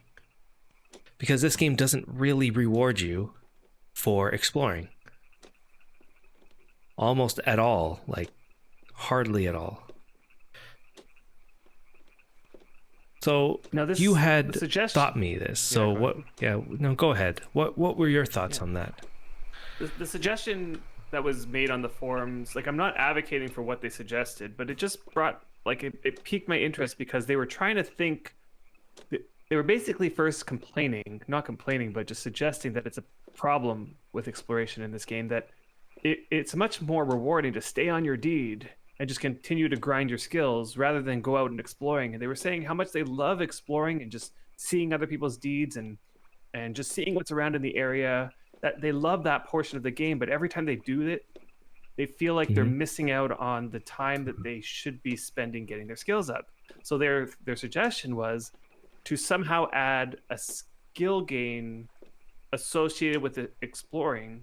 And they gave a couple examples, like, for example, as you're running around, you gain stamina, body stamina. And as you're riding a horse, you gain body control and those sorts of things, so that your skills are still going up while you're exploring. Now, obviously, the thread blew up with a whole bunch of, you can't just do that, because then there's people can exploit that. They can just like set their horse against the wall and just like press forward and continue to get body control stats that way or something like that, which, okay, that's fair. But my feeling is that like this person is onto something, in the sense that exploration in this game is great fun. But at the same time, you're not gaining anything towards your character. Maybe you'll get a few sprouts here and there, or maybe just a couple pieces that you're hunting or whatever, but there's nothing to progress your character in that way when you're just like looking at other people's deeds or exploring the area. I don't mind BC on horse per tile traveled. Yeah, I mean, would that make you want to explore, or would that just make you feel like now you have to grind body control by going on a horse? But see, that argument could be made for anything. Like, now I feel like I need to grind my body control by shooting arrows. Yeah, because arrows gives me body control, right? Like, it gives you an additional thing that you could do that would also grind some skills. So I do want to get to all of you guys' comments. So let's first wrap this one up. How would we make people, or the explorer type, not everybody, we're not talking about making everybody go explore, everybody has to go explore, but to give exploring some sort of substance that they can do for the explorer types, that they can earn, that they can own, like a blacksmith owns being able to create tools for everybody. How do we make exploring that type of, give that much depth, that much, to become an explorer means something in this game? And I was thinking about it for a while, and really imagine if, I guess typical is onto it right now. Yeah. So imagine if you were the explorer type, you would go out, you would be able to create your own maps in this game that you can give to players, that would be able to determine your location within that map. And maybe if you had also, that map, you can add, like, what do you call it? Deeds to that map. Right? This would be a start. So we're trying to determine what little could they do to make exploring something that is worth doing. So imagine, I guess, you have a piece of paper, you're able to start the map, and you would have to go exploring into the different areas, and the areas that you uncover within this item allows a player to determine where they are if they were holding that map and they right-clicked it and used it, and then they would be, and you were in the area of that map's discovery, that you'd be able to tell where you were on that map versus on that one use. Yeah, and maybe not with pinpoint accuracy, but like sort of like a little area. You are in this. Sure. Region. How about within this square grid? Mm-hmm. You are in G11 or something.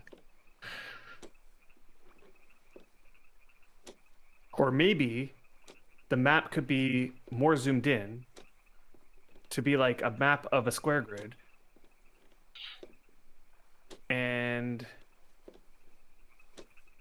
yeah, I don't know. Well, if they do it by grid, at least they could program it well. They could explore each particular grid. You'd have to unlock each grid within that map, and then within that item, you'd have to be within one of those square grids to determine where you are, or else the map would just say it couldn't determine where you were. Anyway, so would that be enough though? If they added that, would that be enough for the explorer type to go, okay, now I'm learning or I'm uncovering something that I can do while exploring that other people that don't like exploring would not have that benefit?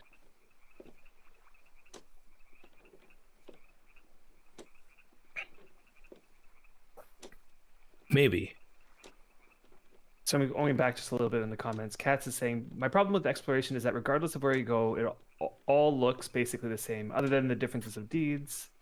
Whereas in any other MMO you explore and you discover completely different looking areas. Right. So I don't want to miss anybody's stuff. So let's start at the top here, and we'll get to yours, Katz. Reganation said he wants to be able to make glass. So there's a couple things with making glass, which would be cool. Glass making as a tool would be really cool. However, and I don't know if this has changed, Wurm doesn't have the ability, or hasn't had the ability in the past, to have transparent items. So, and this is why when they created our goblin crystal ball, that the crystal ball is not transparent or has any kind of transparency. And I think they would have to solve that problem first. Then glassmaking would become some sort of an option. But then let's take a look at what glassmaking would actually be. So the substance of glassmaking, would it be in line with like another profession? Would it be like a leatherworking thing where people get usable items that we can use towards stuff? Would it be more of like a toy making thing, something fun that you can create, that you can, like a furniture type items where you could place items in your house and it would look cool? I know that you like one item windows. That I'm sure somebody said is that it would be you would have windows. So windows are good, and then they would have to have some sort of benefit, I guess, tied to whether you have windows. But remember, when they made the openings for the houses, and they basically, like, the first instinct for them was, for the developers at the time, was to say, okay, we have openings, but if you do decide to make an opening, then beds won't work because they'll be too drafty. And then, of course, people didn't like that, and they reverted that decision. And they did the same thing with large carts. Remember when they made double door wide, the double wide doors? They made it so that large carts could not fit through single wide doors, so that it would give you a benefit for getting the double wide. And people did not like that. They basically said, well, now because now there's no reason for a single wide door. Right. You may there's as well no benefit. just make a double. There's no benefit. So no. They basically gave a benefit for the double wide, and then they gave a negative for single wide, and they gave no benefit for the single wide, and therefore everybody went to the double wide. And so they just didn't balance that right. So So now the question is, okay, what is the glass making? What does that look like? Can it be a useful skill that people would want to use? Hoofnice proposes that you can combine this with a new skill that involves making potions or poultices, or like so like expand the alchemy. So at that point, then glass making becomes a secondary subset skill for like potion making or alchemy or something. Right? It's not its own thing. So glass and ceramics. If I was a developer and thinking, okay, I can create all this glass making stuff, how many people would do it based on that the skill in itself doesn't have that many uses like we would have to find like lots of uses so that people would want to use it, but it being just related or a secondary skill for like alchemy, I don't think we're there yet. We're not there yet. We still have to add something that, like, at least I would say 5 items that, like, it just sounds like something that, I'm sure we could get there if we talked far enough. It sounds like a Titch-like system where we would need it to be so integrated with a whole bunch of different things, like potions could be a massive thing if thought through correctly. Right. And I wouldn't just want like, okay, now we have glass, so let's create glass type items. Oh, I see. I think we're in the right way. Yeah. Let's create glass type items that we already have in the game of other stuff and give them different properties. So now it's still like a secondary type of ability that you wouldn't really need for any particular reason. It only enhances glass windows, your church things. So it could be used as more builder type skill. Mm-hmm. And that would be cool. Like, could you just imagine one wall type being just a stained glass window that, or maybe even expand that so that you can make multiple house walls be one big stained glass window in the same way as they do with the what do you call it? The grates. Am I going the wrong way? No, we have to go to the right. It's this way. Yeah. Okay. Yeah. Cool. Through the canal. Anyway, make an entire wall like a stained glass window, and you can combine multiple walls into a massive stained glass window.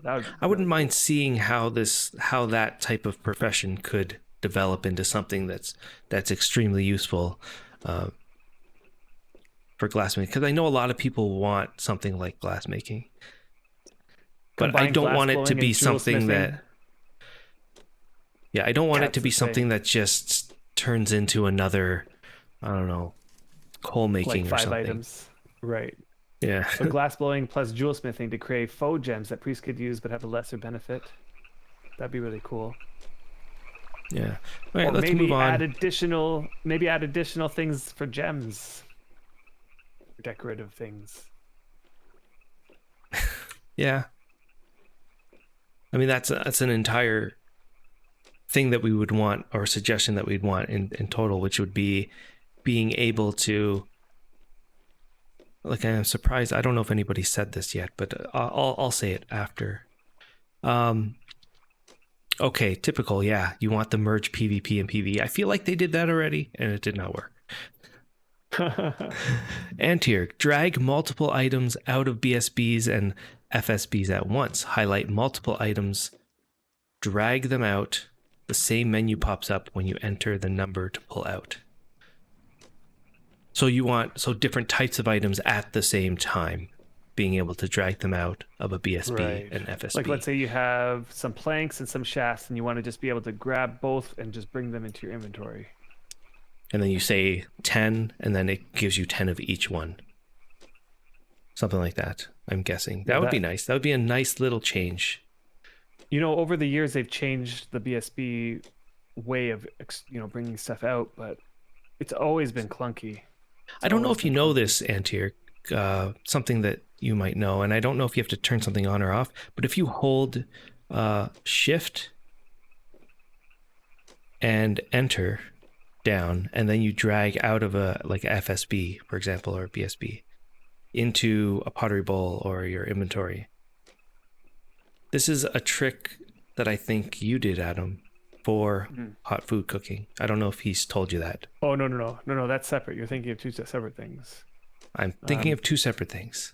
So what you're thinking of is, so you know how if you're moving from one BSB to another BSB, you can haul a certain amount of stuff, and it'll have a timer, and it'll just slowly put them over. But if you're bringing something from a BSB, let's say into a large cart, there is no timer. It's like you can only carry as much as you can carry, and bringing it over, let's say 5 rock shards at a time, let's say.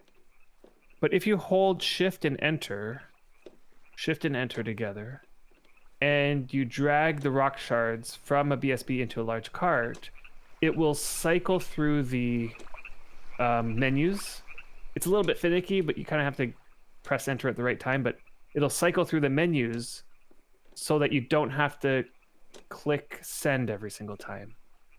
Okay, so you just can hold shift and enter down and just keep dragging 5 rock shards at a time out from the BSB into a large cart just by dragging. Click, drag, click, drag, click, drag, click, drag. And you won't have to cycle through the menus. That speeds things up a little bit. But what you're thinking, Brian, was in the options, I don't know if you can show your settings, but in the options, there's an option called, let me see if I can find it, default shift drag value.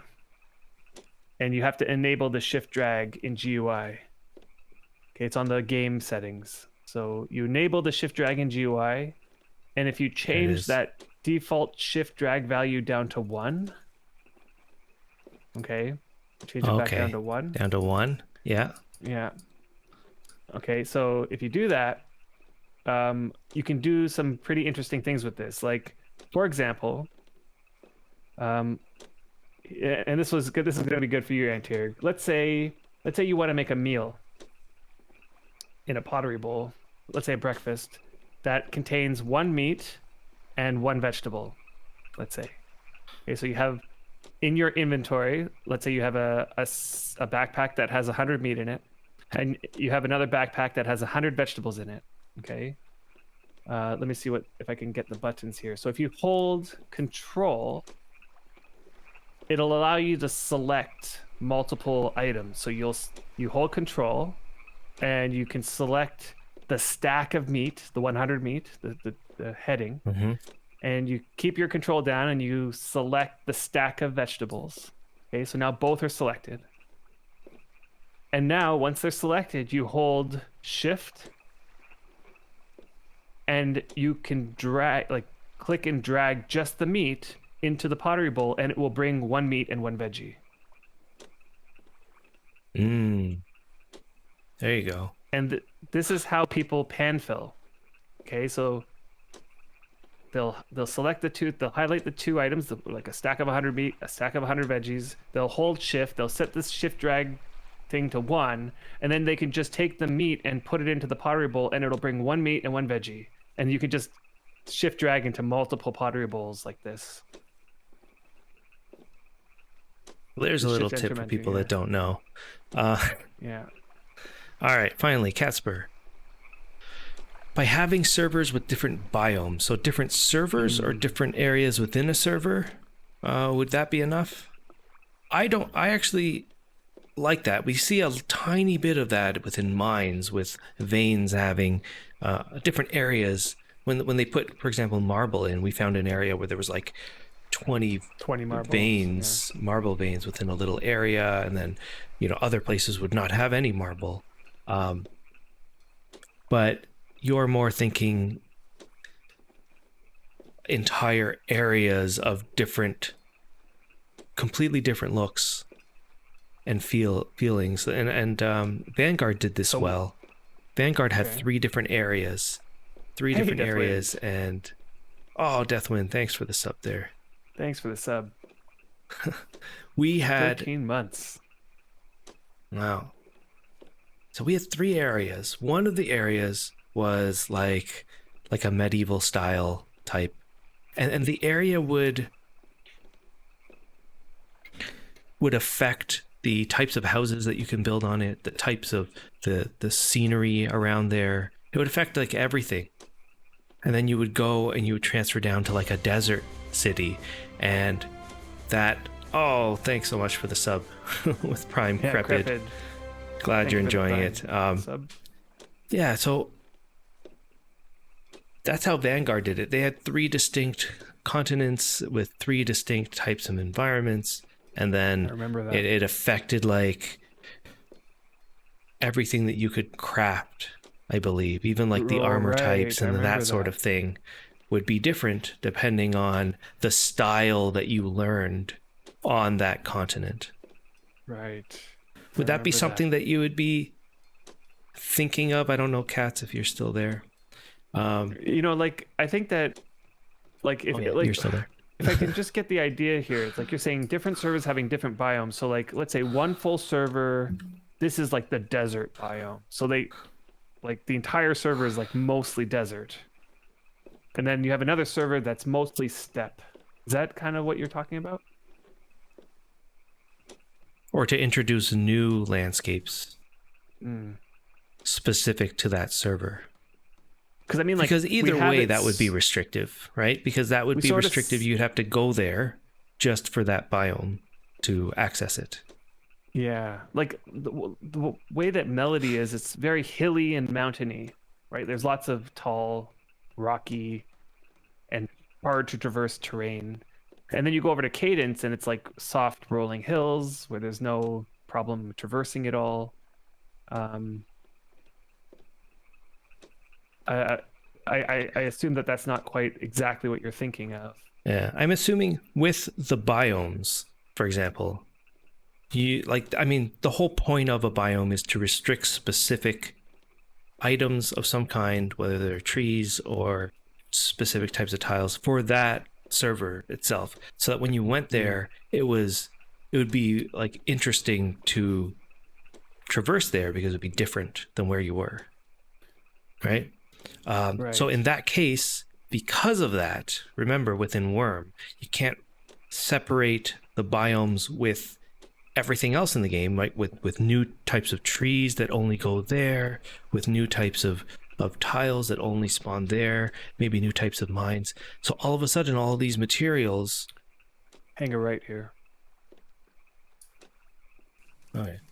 All of a sudden, all these new types of materials would have to be interesting enough or unique enough to want to go to that area to gather those materials. Yeah, like this ties into the exploration, like the benefits of exploring. Like if you that would be the benefit, server, right? Yeah, if you go, you know that on that server there's like tons of sandstone available, but there's no sandstone on this other server, for example. Yeah, so right. So if you have a cactus, you have a cactus, you go over to that server in the desert, you take a sprout or you get the cactus items, then those cactus items would make something specific that you couldn't have made without those cactus pieces. And that gives you a chain reaction. And what happened to my camera? Sorry. Yeah. That would continue a chain reaction that way. The biome would introduce new items, new materials that then would be used within the game for something new that you would create for a reason, so that it would be, interesting enough, or you would want it enough to go out of your way to do that. See, and Sonoka brings up a point that I think I agree with, that like as it is, different types of forests and different types of biomes are already it's already offering that kind of like variety in terms of like exploring. You could be in a steppe and then all of a sudden you're in a walnut forest, and all of a sudden tundra opens up, and it gives you lots of different sort of things to see. I think what Casper is saying is to spread that out more so that it takes longer to get to, let's say, that steppe, or that way it encourages you to travel far. Like you have to get on your boat and go to find that steppe somewhere. And then the gankable players pointing out that this would cause more sort of like supply, like trade. It would increase demand for certain things. That's like true. If let's say on this server we couldn't find sandstone, let's say, then all of a sudden everybody on this server who needs sandstone needs to rely on people on other servers to transport the sandstone over to here, which I think would be good for the economy. I'm feeling like people would just complain about it as calling out nerf, I think the end result is the fact that you shouldn't be able to have everything within walking distance of your deed. All the natural types of materials that are out within the world of Wurm shouldn't be readily accessible within your deed or surrounding areas like that. Or else now all of a sudden, you don't have to go anywhere ever. And we already feel that way. Like we already feel like we don't have to go anywhere. Right. Dresden has a great idea.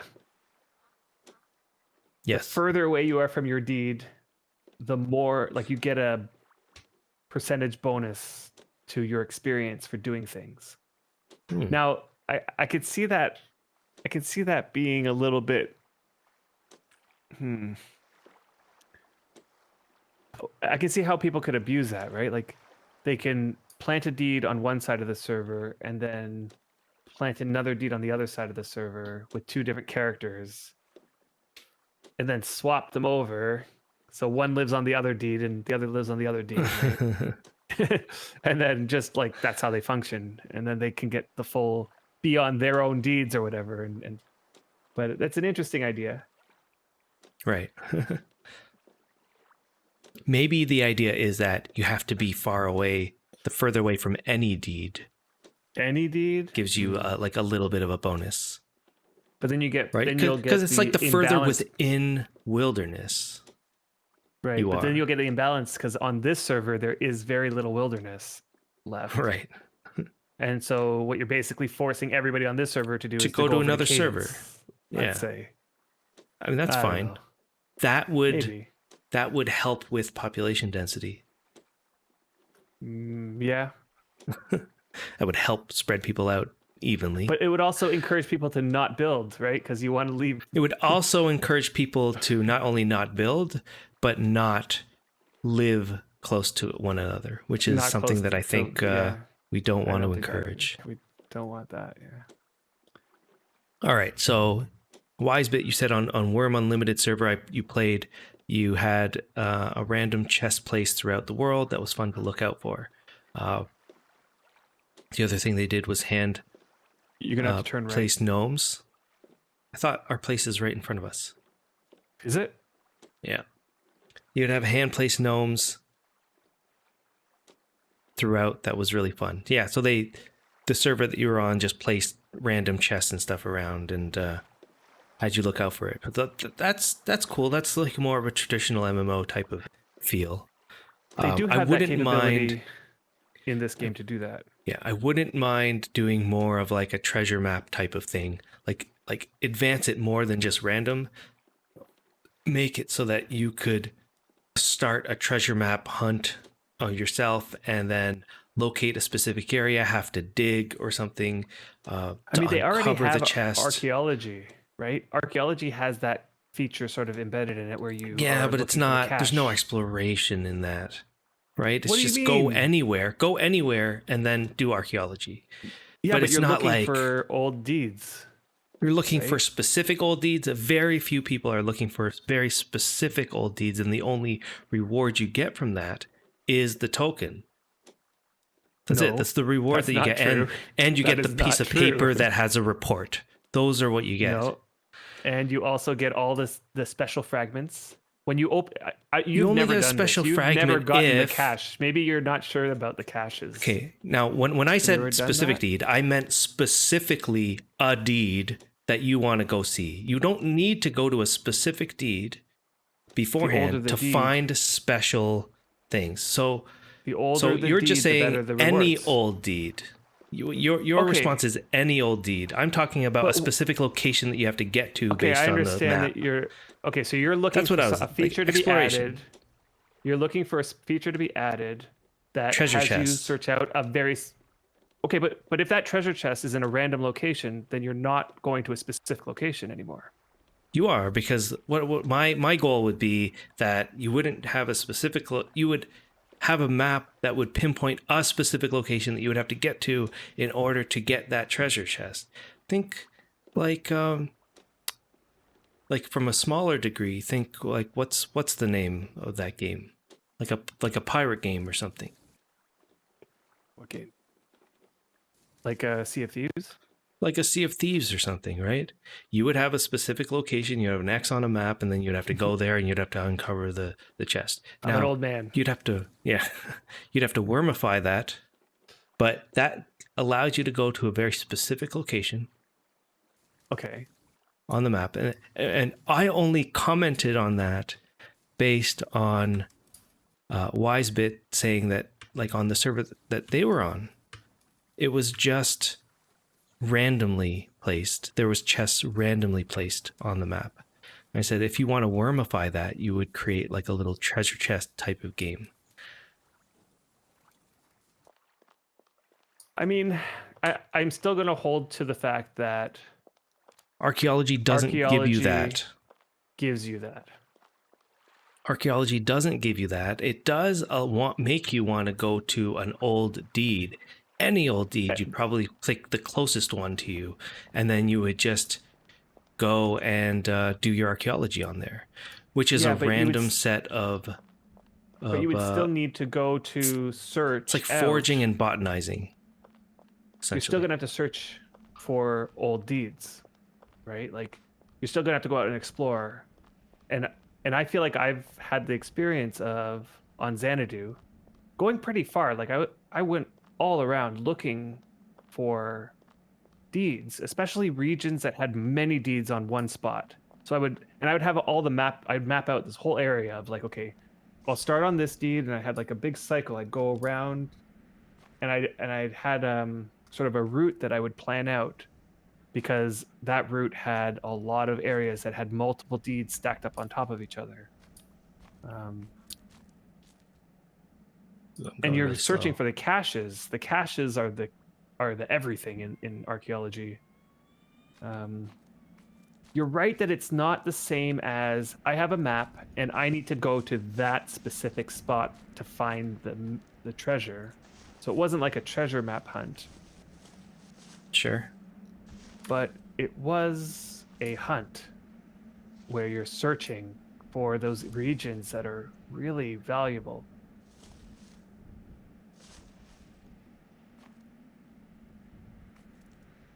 Either way, we need to make a better way up. Yeah. It's not the best. I have found that if you go around the back here, you don't have to climb so much. There's just a little climb at the beginning. I'm coming down. Oh, I have a crab attacking me. I can treasure take a crab? map system. Looks like I should be able to take this crab. Yeah, easy. Oh no. Almost up. Now I'm gonna fall all the way down. Hold on. Where is there a spot? There we go. Okay, now, so Bite, was that on treasure map thing on Valiance's server? What is it called? Mystic Highlands. I kind of remember he added a treasure map sort of system.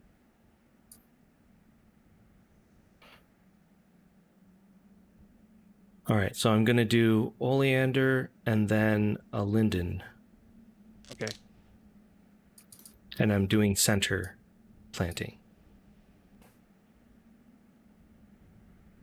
I have just been delivered a homemade muffin. Ooh. Let me climb all the way back up here.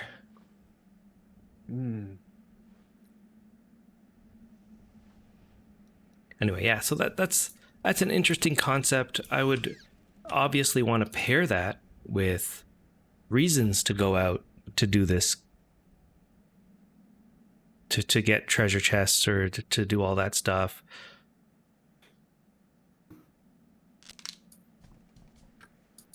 And I'm sure with enough time you can think of a way that you can intertwine it with the rest of the game and not have it more of a separate type of thing.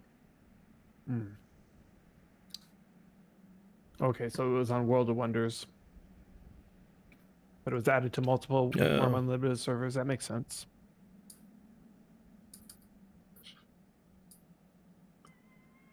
Okay, so I only have oleander sprouts. Let's see, you got linden, oleander. Okay. Oleander, okay, so linden. Okay, so I'll just continue this way, and I'll do every other one. I kind of want to average the quality of these sprouts because some of them are so damaged. Okay, so I'll just go this way, the same way that you're going, and only do linden. Okay.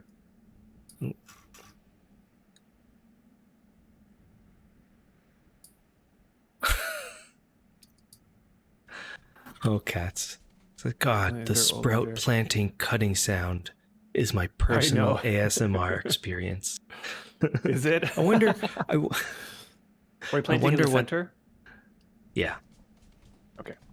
I wonder where that sound came from. That little crunch. Yeah. Is it like somebody crunching like a celery or something? Right. You know, where humans are geared to really like the crunching sound. That the sound that crunching food makes is really satisfying. And this is what chip companies try to design the sound of the crunch of their chip. Really? Yeah. Like Lay's has it like down pat. You crunch into Lay's, it's like just the sound alone gives you like a really nice like feeling. Now that I mention it. So like the cracking, like if you go to see a chiropractor or something, it's like crunch. You're like, ah.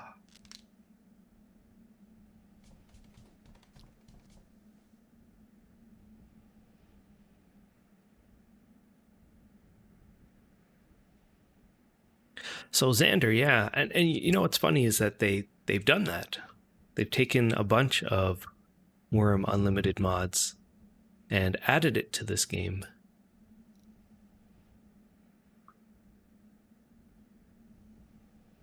Over time, anyway. They haven't done all of them, obviously. Would be great. Taxidermy. So there's the one that was, I kind of had to skip ahead, but I remember seeing taxidermy would be a great one. Let me just... And it's almost like... How would you want to do taxidermy? The way that, let's say, the Wurm Unlimited servers do it? Where it's just the model of the animal in a stationary position? I don't think it should be done that way. And I actually don't think... A lot of them don't do it in a stationary position. A lot of the servers, you'll see the object animating. Oh, okay, that's weird. Yeah, I know, it's weird. I would like to see it in a stationary position. I would like to see it on a stand or a mount. Like you can taxidermy a fish and put it on the wall, which would definitely... Yeah, or the head of a deer that you could mount onto the wall. The head of the deer, exactly. Like these sorts of things. It should be true taxidermy, similar to how you see it in...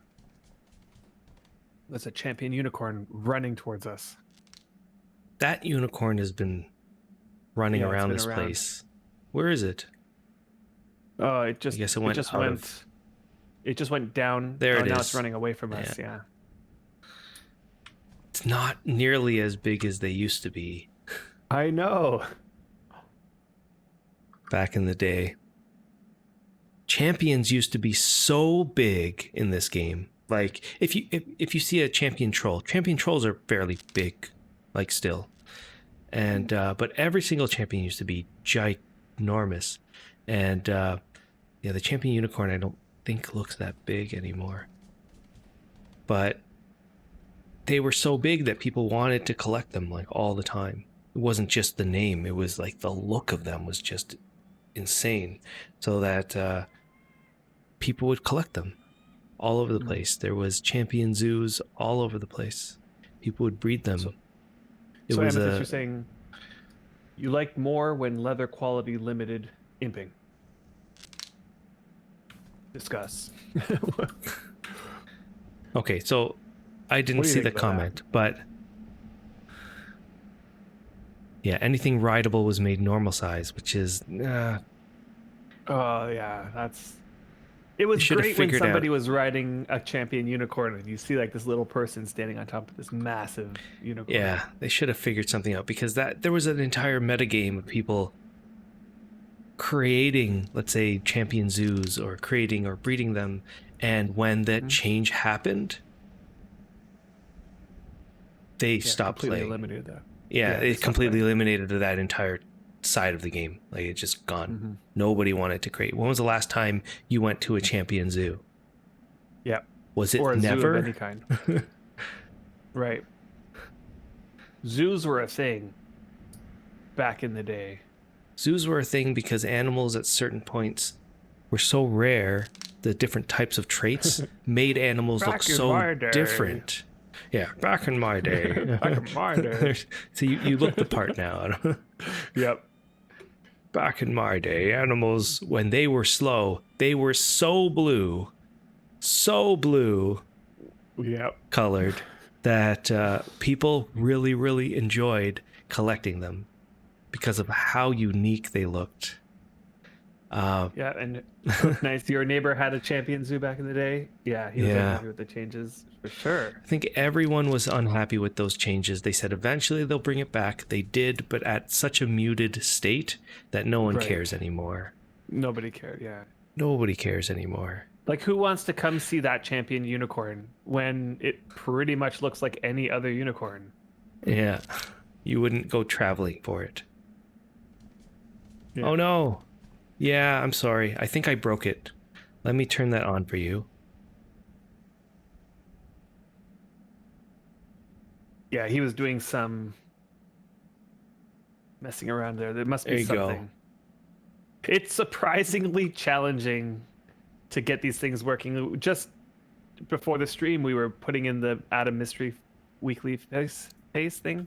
Yeah. And it's just... I couldn't remember all the steps. There's just too many steps and like tiny little things you got to tweak and numbers you got to enter. And if you mess it up, it's all messed up. I'll turn it on for another minute because it only lasts for 20 seconds or so. But yeah, it is quite hard. But it's interesting. One example was in PvP, Champ Bear would hide your body so well you can't target the player. Yeah. However, in saying all of that, PvP, as much as they would like, it should not be the focus of this game. They should have a PvP dev. They do have a PvP dev. Yep. But that was a huge side of Wurm that no longer exists. And those players that used to play, it was like another reason for them to stop playing, and then they stopped playing. Okay, I'm out of Oleander Sprouts.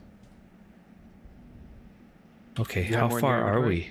Okay, we are... Okay, good. Yeah. I got halfway around almost. Let me give you a bunch. And all it was like the colors just weren't as vibrant. I mean, the colors are back. They just... I mean, before they were so cartoony. They were very vibrant, yes. That was the fun of things. They opted for a more natural color. Yeah. It's more of a slight hue. Like when you look at... I don't know if you noticed, but that bear that we fought, that bear was a lurking bear, and it had that bluish tint to it. Lurking bears are supposed to be... Aren't they supposed to be green? Or maybe it was green. I don't know. It had a tinge to it, though. It didn't look like a regular color. Right. It was darker, I think, than normal because it was a black bear, right? And black bears can't really get a hue because a hue on black is just black. It's just maybe a darker black. Yeah. Are they talking about the synthwave? Are you guys talking about the synthwave filter? Where? Oh, the synthwave effect is wonderful. Yeah, it's really cool. I haven't seen it yet, so because I can't see you, but that's okay. You'll have to show it to me later. It was cool. Spooky, colorful, glowing eyes for the black bears.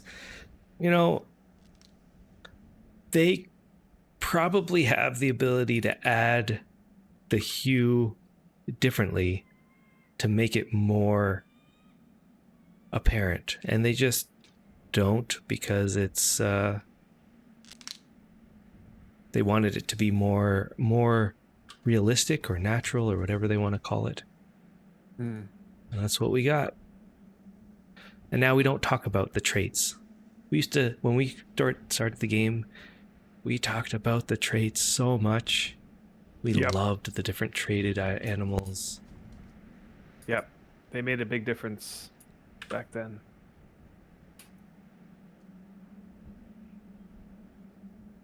Now you don't see them as well.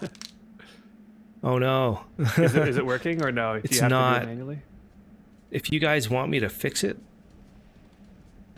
I could probably fix it. Well, I know we're nearing the end, so but it's one of the things that you can if I fix it, time. and it wouldn't be that hard to fix. Let me just double check.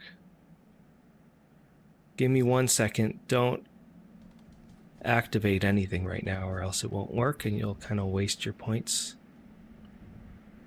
And what do you think about putting a kind of a fencing around the outside of the chessboard? Whether it be the low rope fence so you could walk through it, or...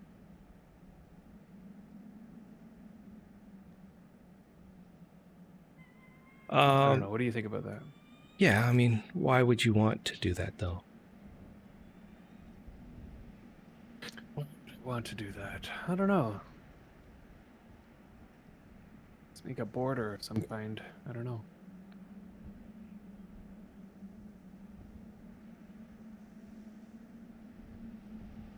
I truly want to get the black die, if I can, in time for the thing. I think it makes a big difference just looking at the board and just seeing without having to hover over to see if it's black or not. Did I just do the wrong? Like a low hedge, Serene suggests. Yeah, something like that. Like just some border to make it look nice. Shift 1. Okay, that's Or if not the low hedge, it could be the curb. I think there needs to be more options for curbs. You know, like they have the rocks. They should make like something kind of like a low wall. Like a really low wall that's like just kind of like a little stub. The chain fences, yes, but the chain fences will prevent you from being able to walk through them. But it could be like the chain fences every other. Like make it alternating or something. I don't know. It's just working something to make again, an by the extra way. border. Synthwave. Okay. So how many of you guys? You had two people doing synthwave, so I'll just pop a couple of them. Yeah, the lavender hedge looks nice. Yeah, more building options in general. Yes, definitely. I mean, I almost feel like they need a dev that's just specifically on that topic, you know? Yeah, so this would be my suggestion, because yes, they did actually, there was a time where we went from stone and wood to, they added the timber wood, then they added all the different kinds of stone into the game, pottery, marble, slate. They never used to exist as buildings. But what we've been actually asking for since 2012, and what I hear people that are brand new to the game asking for, is the ability to do like half tiles houses. So like to be able to do a diagonal tile of a house wall. And or they say, oh, we want circle tiles or whatever, like have some sort of circle that you can connect to your house. And either of those, I mean, we've been asking for 8 years now to get them to look at. And before, we never had diagonal floors or roads, and now we do have diagonal roads. So they managed to do it for the roads.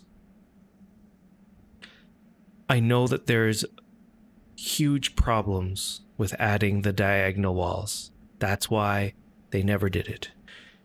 But my guess is that if that was one of their target items, we're going to do this. This is the big thing, and which I think they should focus on. They should focus on the housing aspect of this game. They should focus on diagonal wall types. They should focus on better stairs, like stone stairs would be great. different levels, like half levels to houses would be interesting. Stuff like that. Yep. Different roof types, different roof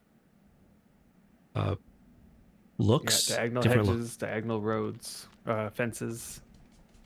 Diagonal fences, like that sort of thing. If that was their target, if they said, you know what, we're going to make it so that you guys can do these things, we're going to focus on the housing, then I think that they could accomplish it. But know that if they did that, they wouldn't, that's what they would be focused on for the next, let's say, year. Yeah, exactly. That's the issue, is that once In they the end, put their we would effort get into it. something, yeah, it's just going to take a long time. Basically, is that what you want? And hey, because if that's what you want, you're not getting anything else. Right. He's saying, can we hang things on walls yet? And the answer is no, not yet. Yeah. This is and that just would our be part wishful of this thinking, whole you know? wishful thinking, because yes, and Hoof Nice is saying, in my opinion, the housing aspect of this game is its primary unique feature and most interesting game mechanic. And I'd agree with that. And if they were to spend time on anything, that would be a good thing to spend their time on. But it is if they definitely a core wanted to feature of the solve two things at the same time, what they should do is they should add all of these things, but make it in a way that it's progressive through your house building way of doing things. Because right now we just have wooden houses, which you can do from the beginning. You have stone houses, which you get at level 30. And then just the ability of building higher houses. Right. And then not as many people want those. So figure out a way to make it progressive, make it to give some sort of progress to all of these new types of housing so that it gives us something else to earn over time. But who knows? Anyway, that's just me blabbling on. We finally, we met our goal. I think, met our goal. We're finally done with the chessboard. And I don't know if you or me want to be the white. Let's sort that out now. For all of you guys that are joining, I'm going to create a poll.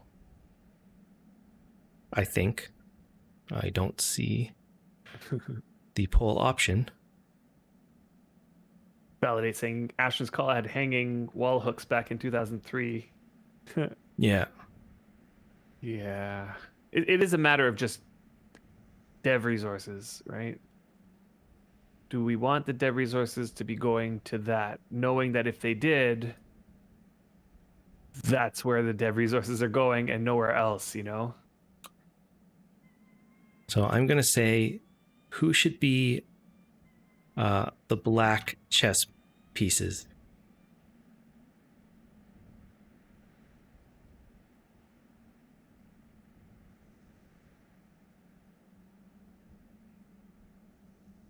Man, I put a pile of mixed grass everywhere. All right. Still stamp the freaking ground. The poll is on right now in the chat, at the top of the chat. You should be able to click it and choose who should be the black chess piece. I recommend Adam for that. If that helps you at all. Even though it looks like I'm wearing black, I'm really wearing green. So, and I got a just ignore my black hat. Yeah, and after that poll, we should probably... And then after this poll, what we're going to do is in a future stream, and we'll try to do it next stream, whenever that is, or the stream after that. I think we're still in September. So it's either next stream or the stream after that. We will do our chess match. We'll try to hype it up. We'll see what we can do with the forum post, maybe. Thanks, Dalrist Raced. We will maybe make some chairs or something on either side. If anybody wants to come and join, they can stand on the sides. And thanks, Count Dave Polian, for the follow. And we will face off against each other, and we will have some sort of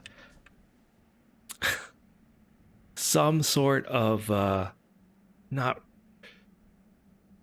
We want either reward or punishment for the person that wins and the person that loses. And I've been touting the idea that the person that loses would have to wear something so embarrassing in the stream after that. Like insanely embarrassing for the whole stream.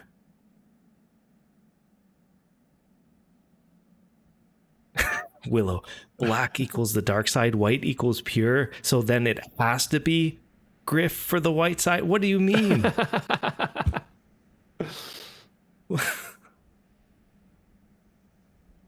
Loser does a shoey. No.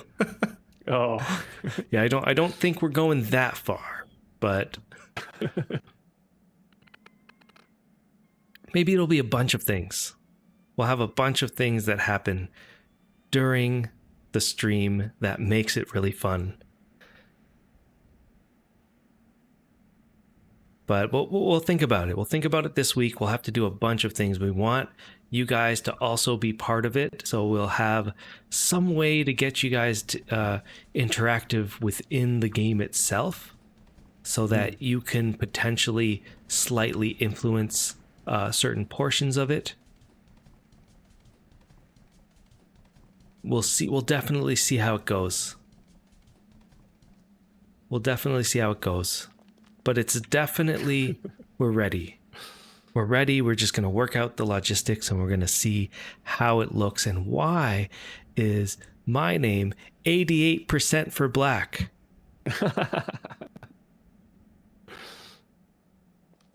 I guess the people have spoken. You still have 1 minute. If anybody's there that wants to vote, go into the poll, which is on the chat at the top of the chat. We need 14 people to vote. And we need 14 of you guys listening right now to vote for Adam as the black chess piece. Oh, that's Let's see so it bump loud. up. We got, it's not loud for me, so. Okay. Moving off the BSBs. I wonder why, too, Cats.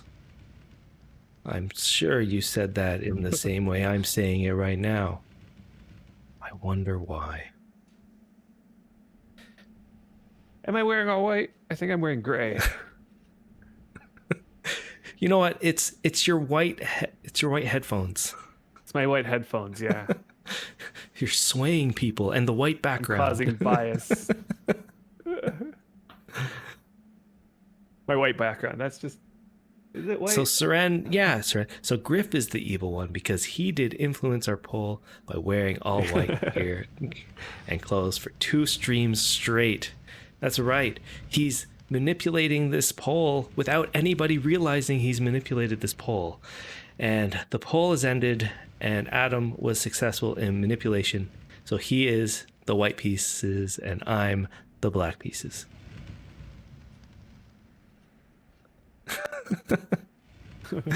And I've been the more argumentative one of this stream. He's caught the evil bug from old Cats. Anyway, you guys have spoken. That's what's going to happen. We'll have a bunch of rules for this one. For the next stream, we'll see when it's at. Take a look at the forum post, and we'll also be posting it, I guess, we'll be posting it on our Discord when we do figure it out. But we'll definitely think about it this week, so it's either going to be next week or the week after. But until then, I think that will be the end of our stream, so thanks so much for watching. Let's see if anybody's around as I give you guys a look at our chessboard. Let's go see if anybody's around where we can just go jump on someone's stream, say hello. So if you want to be part of it, please stick around and we'll see who's streaming right now.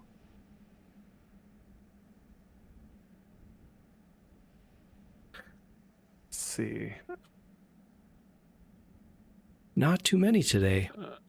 No. Well, Elmister's is streaming. We got someone that I've never seen before named Darklink and Wandering Stardust. Did we ever? I think we have, or I've seen. She's a variety streamer of some kind. Let's see. Let's do Elminster. Yeah. Yeah. Haven't done it. I don't know if we've ever rated Elminster, but if you guys want to be around, and you guys don't know who Elminster is, he has been playing Worms. I think he came during the Steam launch, and he's in a big deed, or some sort of big alliance or village with lots of people, and leave now if you don't want. I guess they're fairly vulgar on their stream, so. Yeah, a little bit more vulgar. Yeah. If you don't want to hear that, then, leave the stream now. Thank you so much for joining, but we will raid him and have some fun before me and Adam have to get going fairly soon. So let me type his name in here. And thank you so much, everyone. We'll see you guys next week, which might be a different day. We might have to give up our Sundays just for you guys. We'll say it in our Discord. Warning in advance.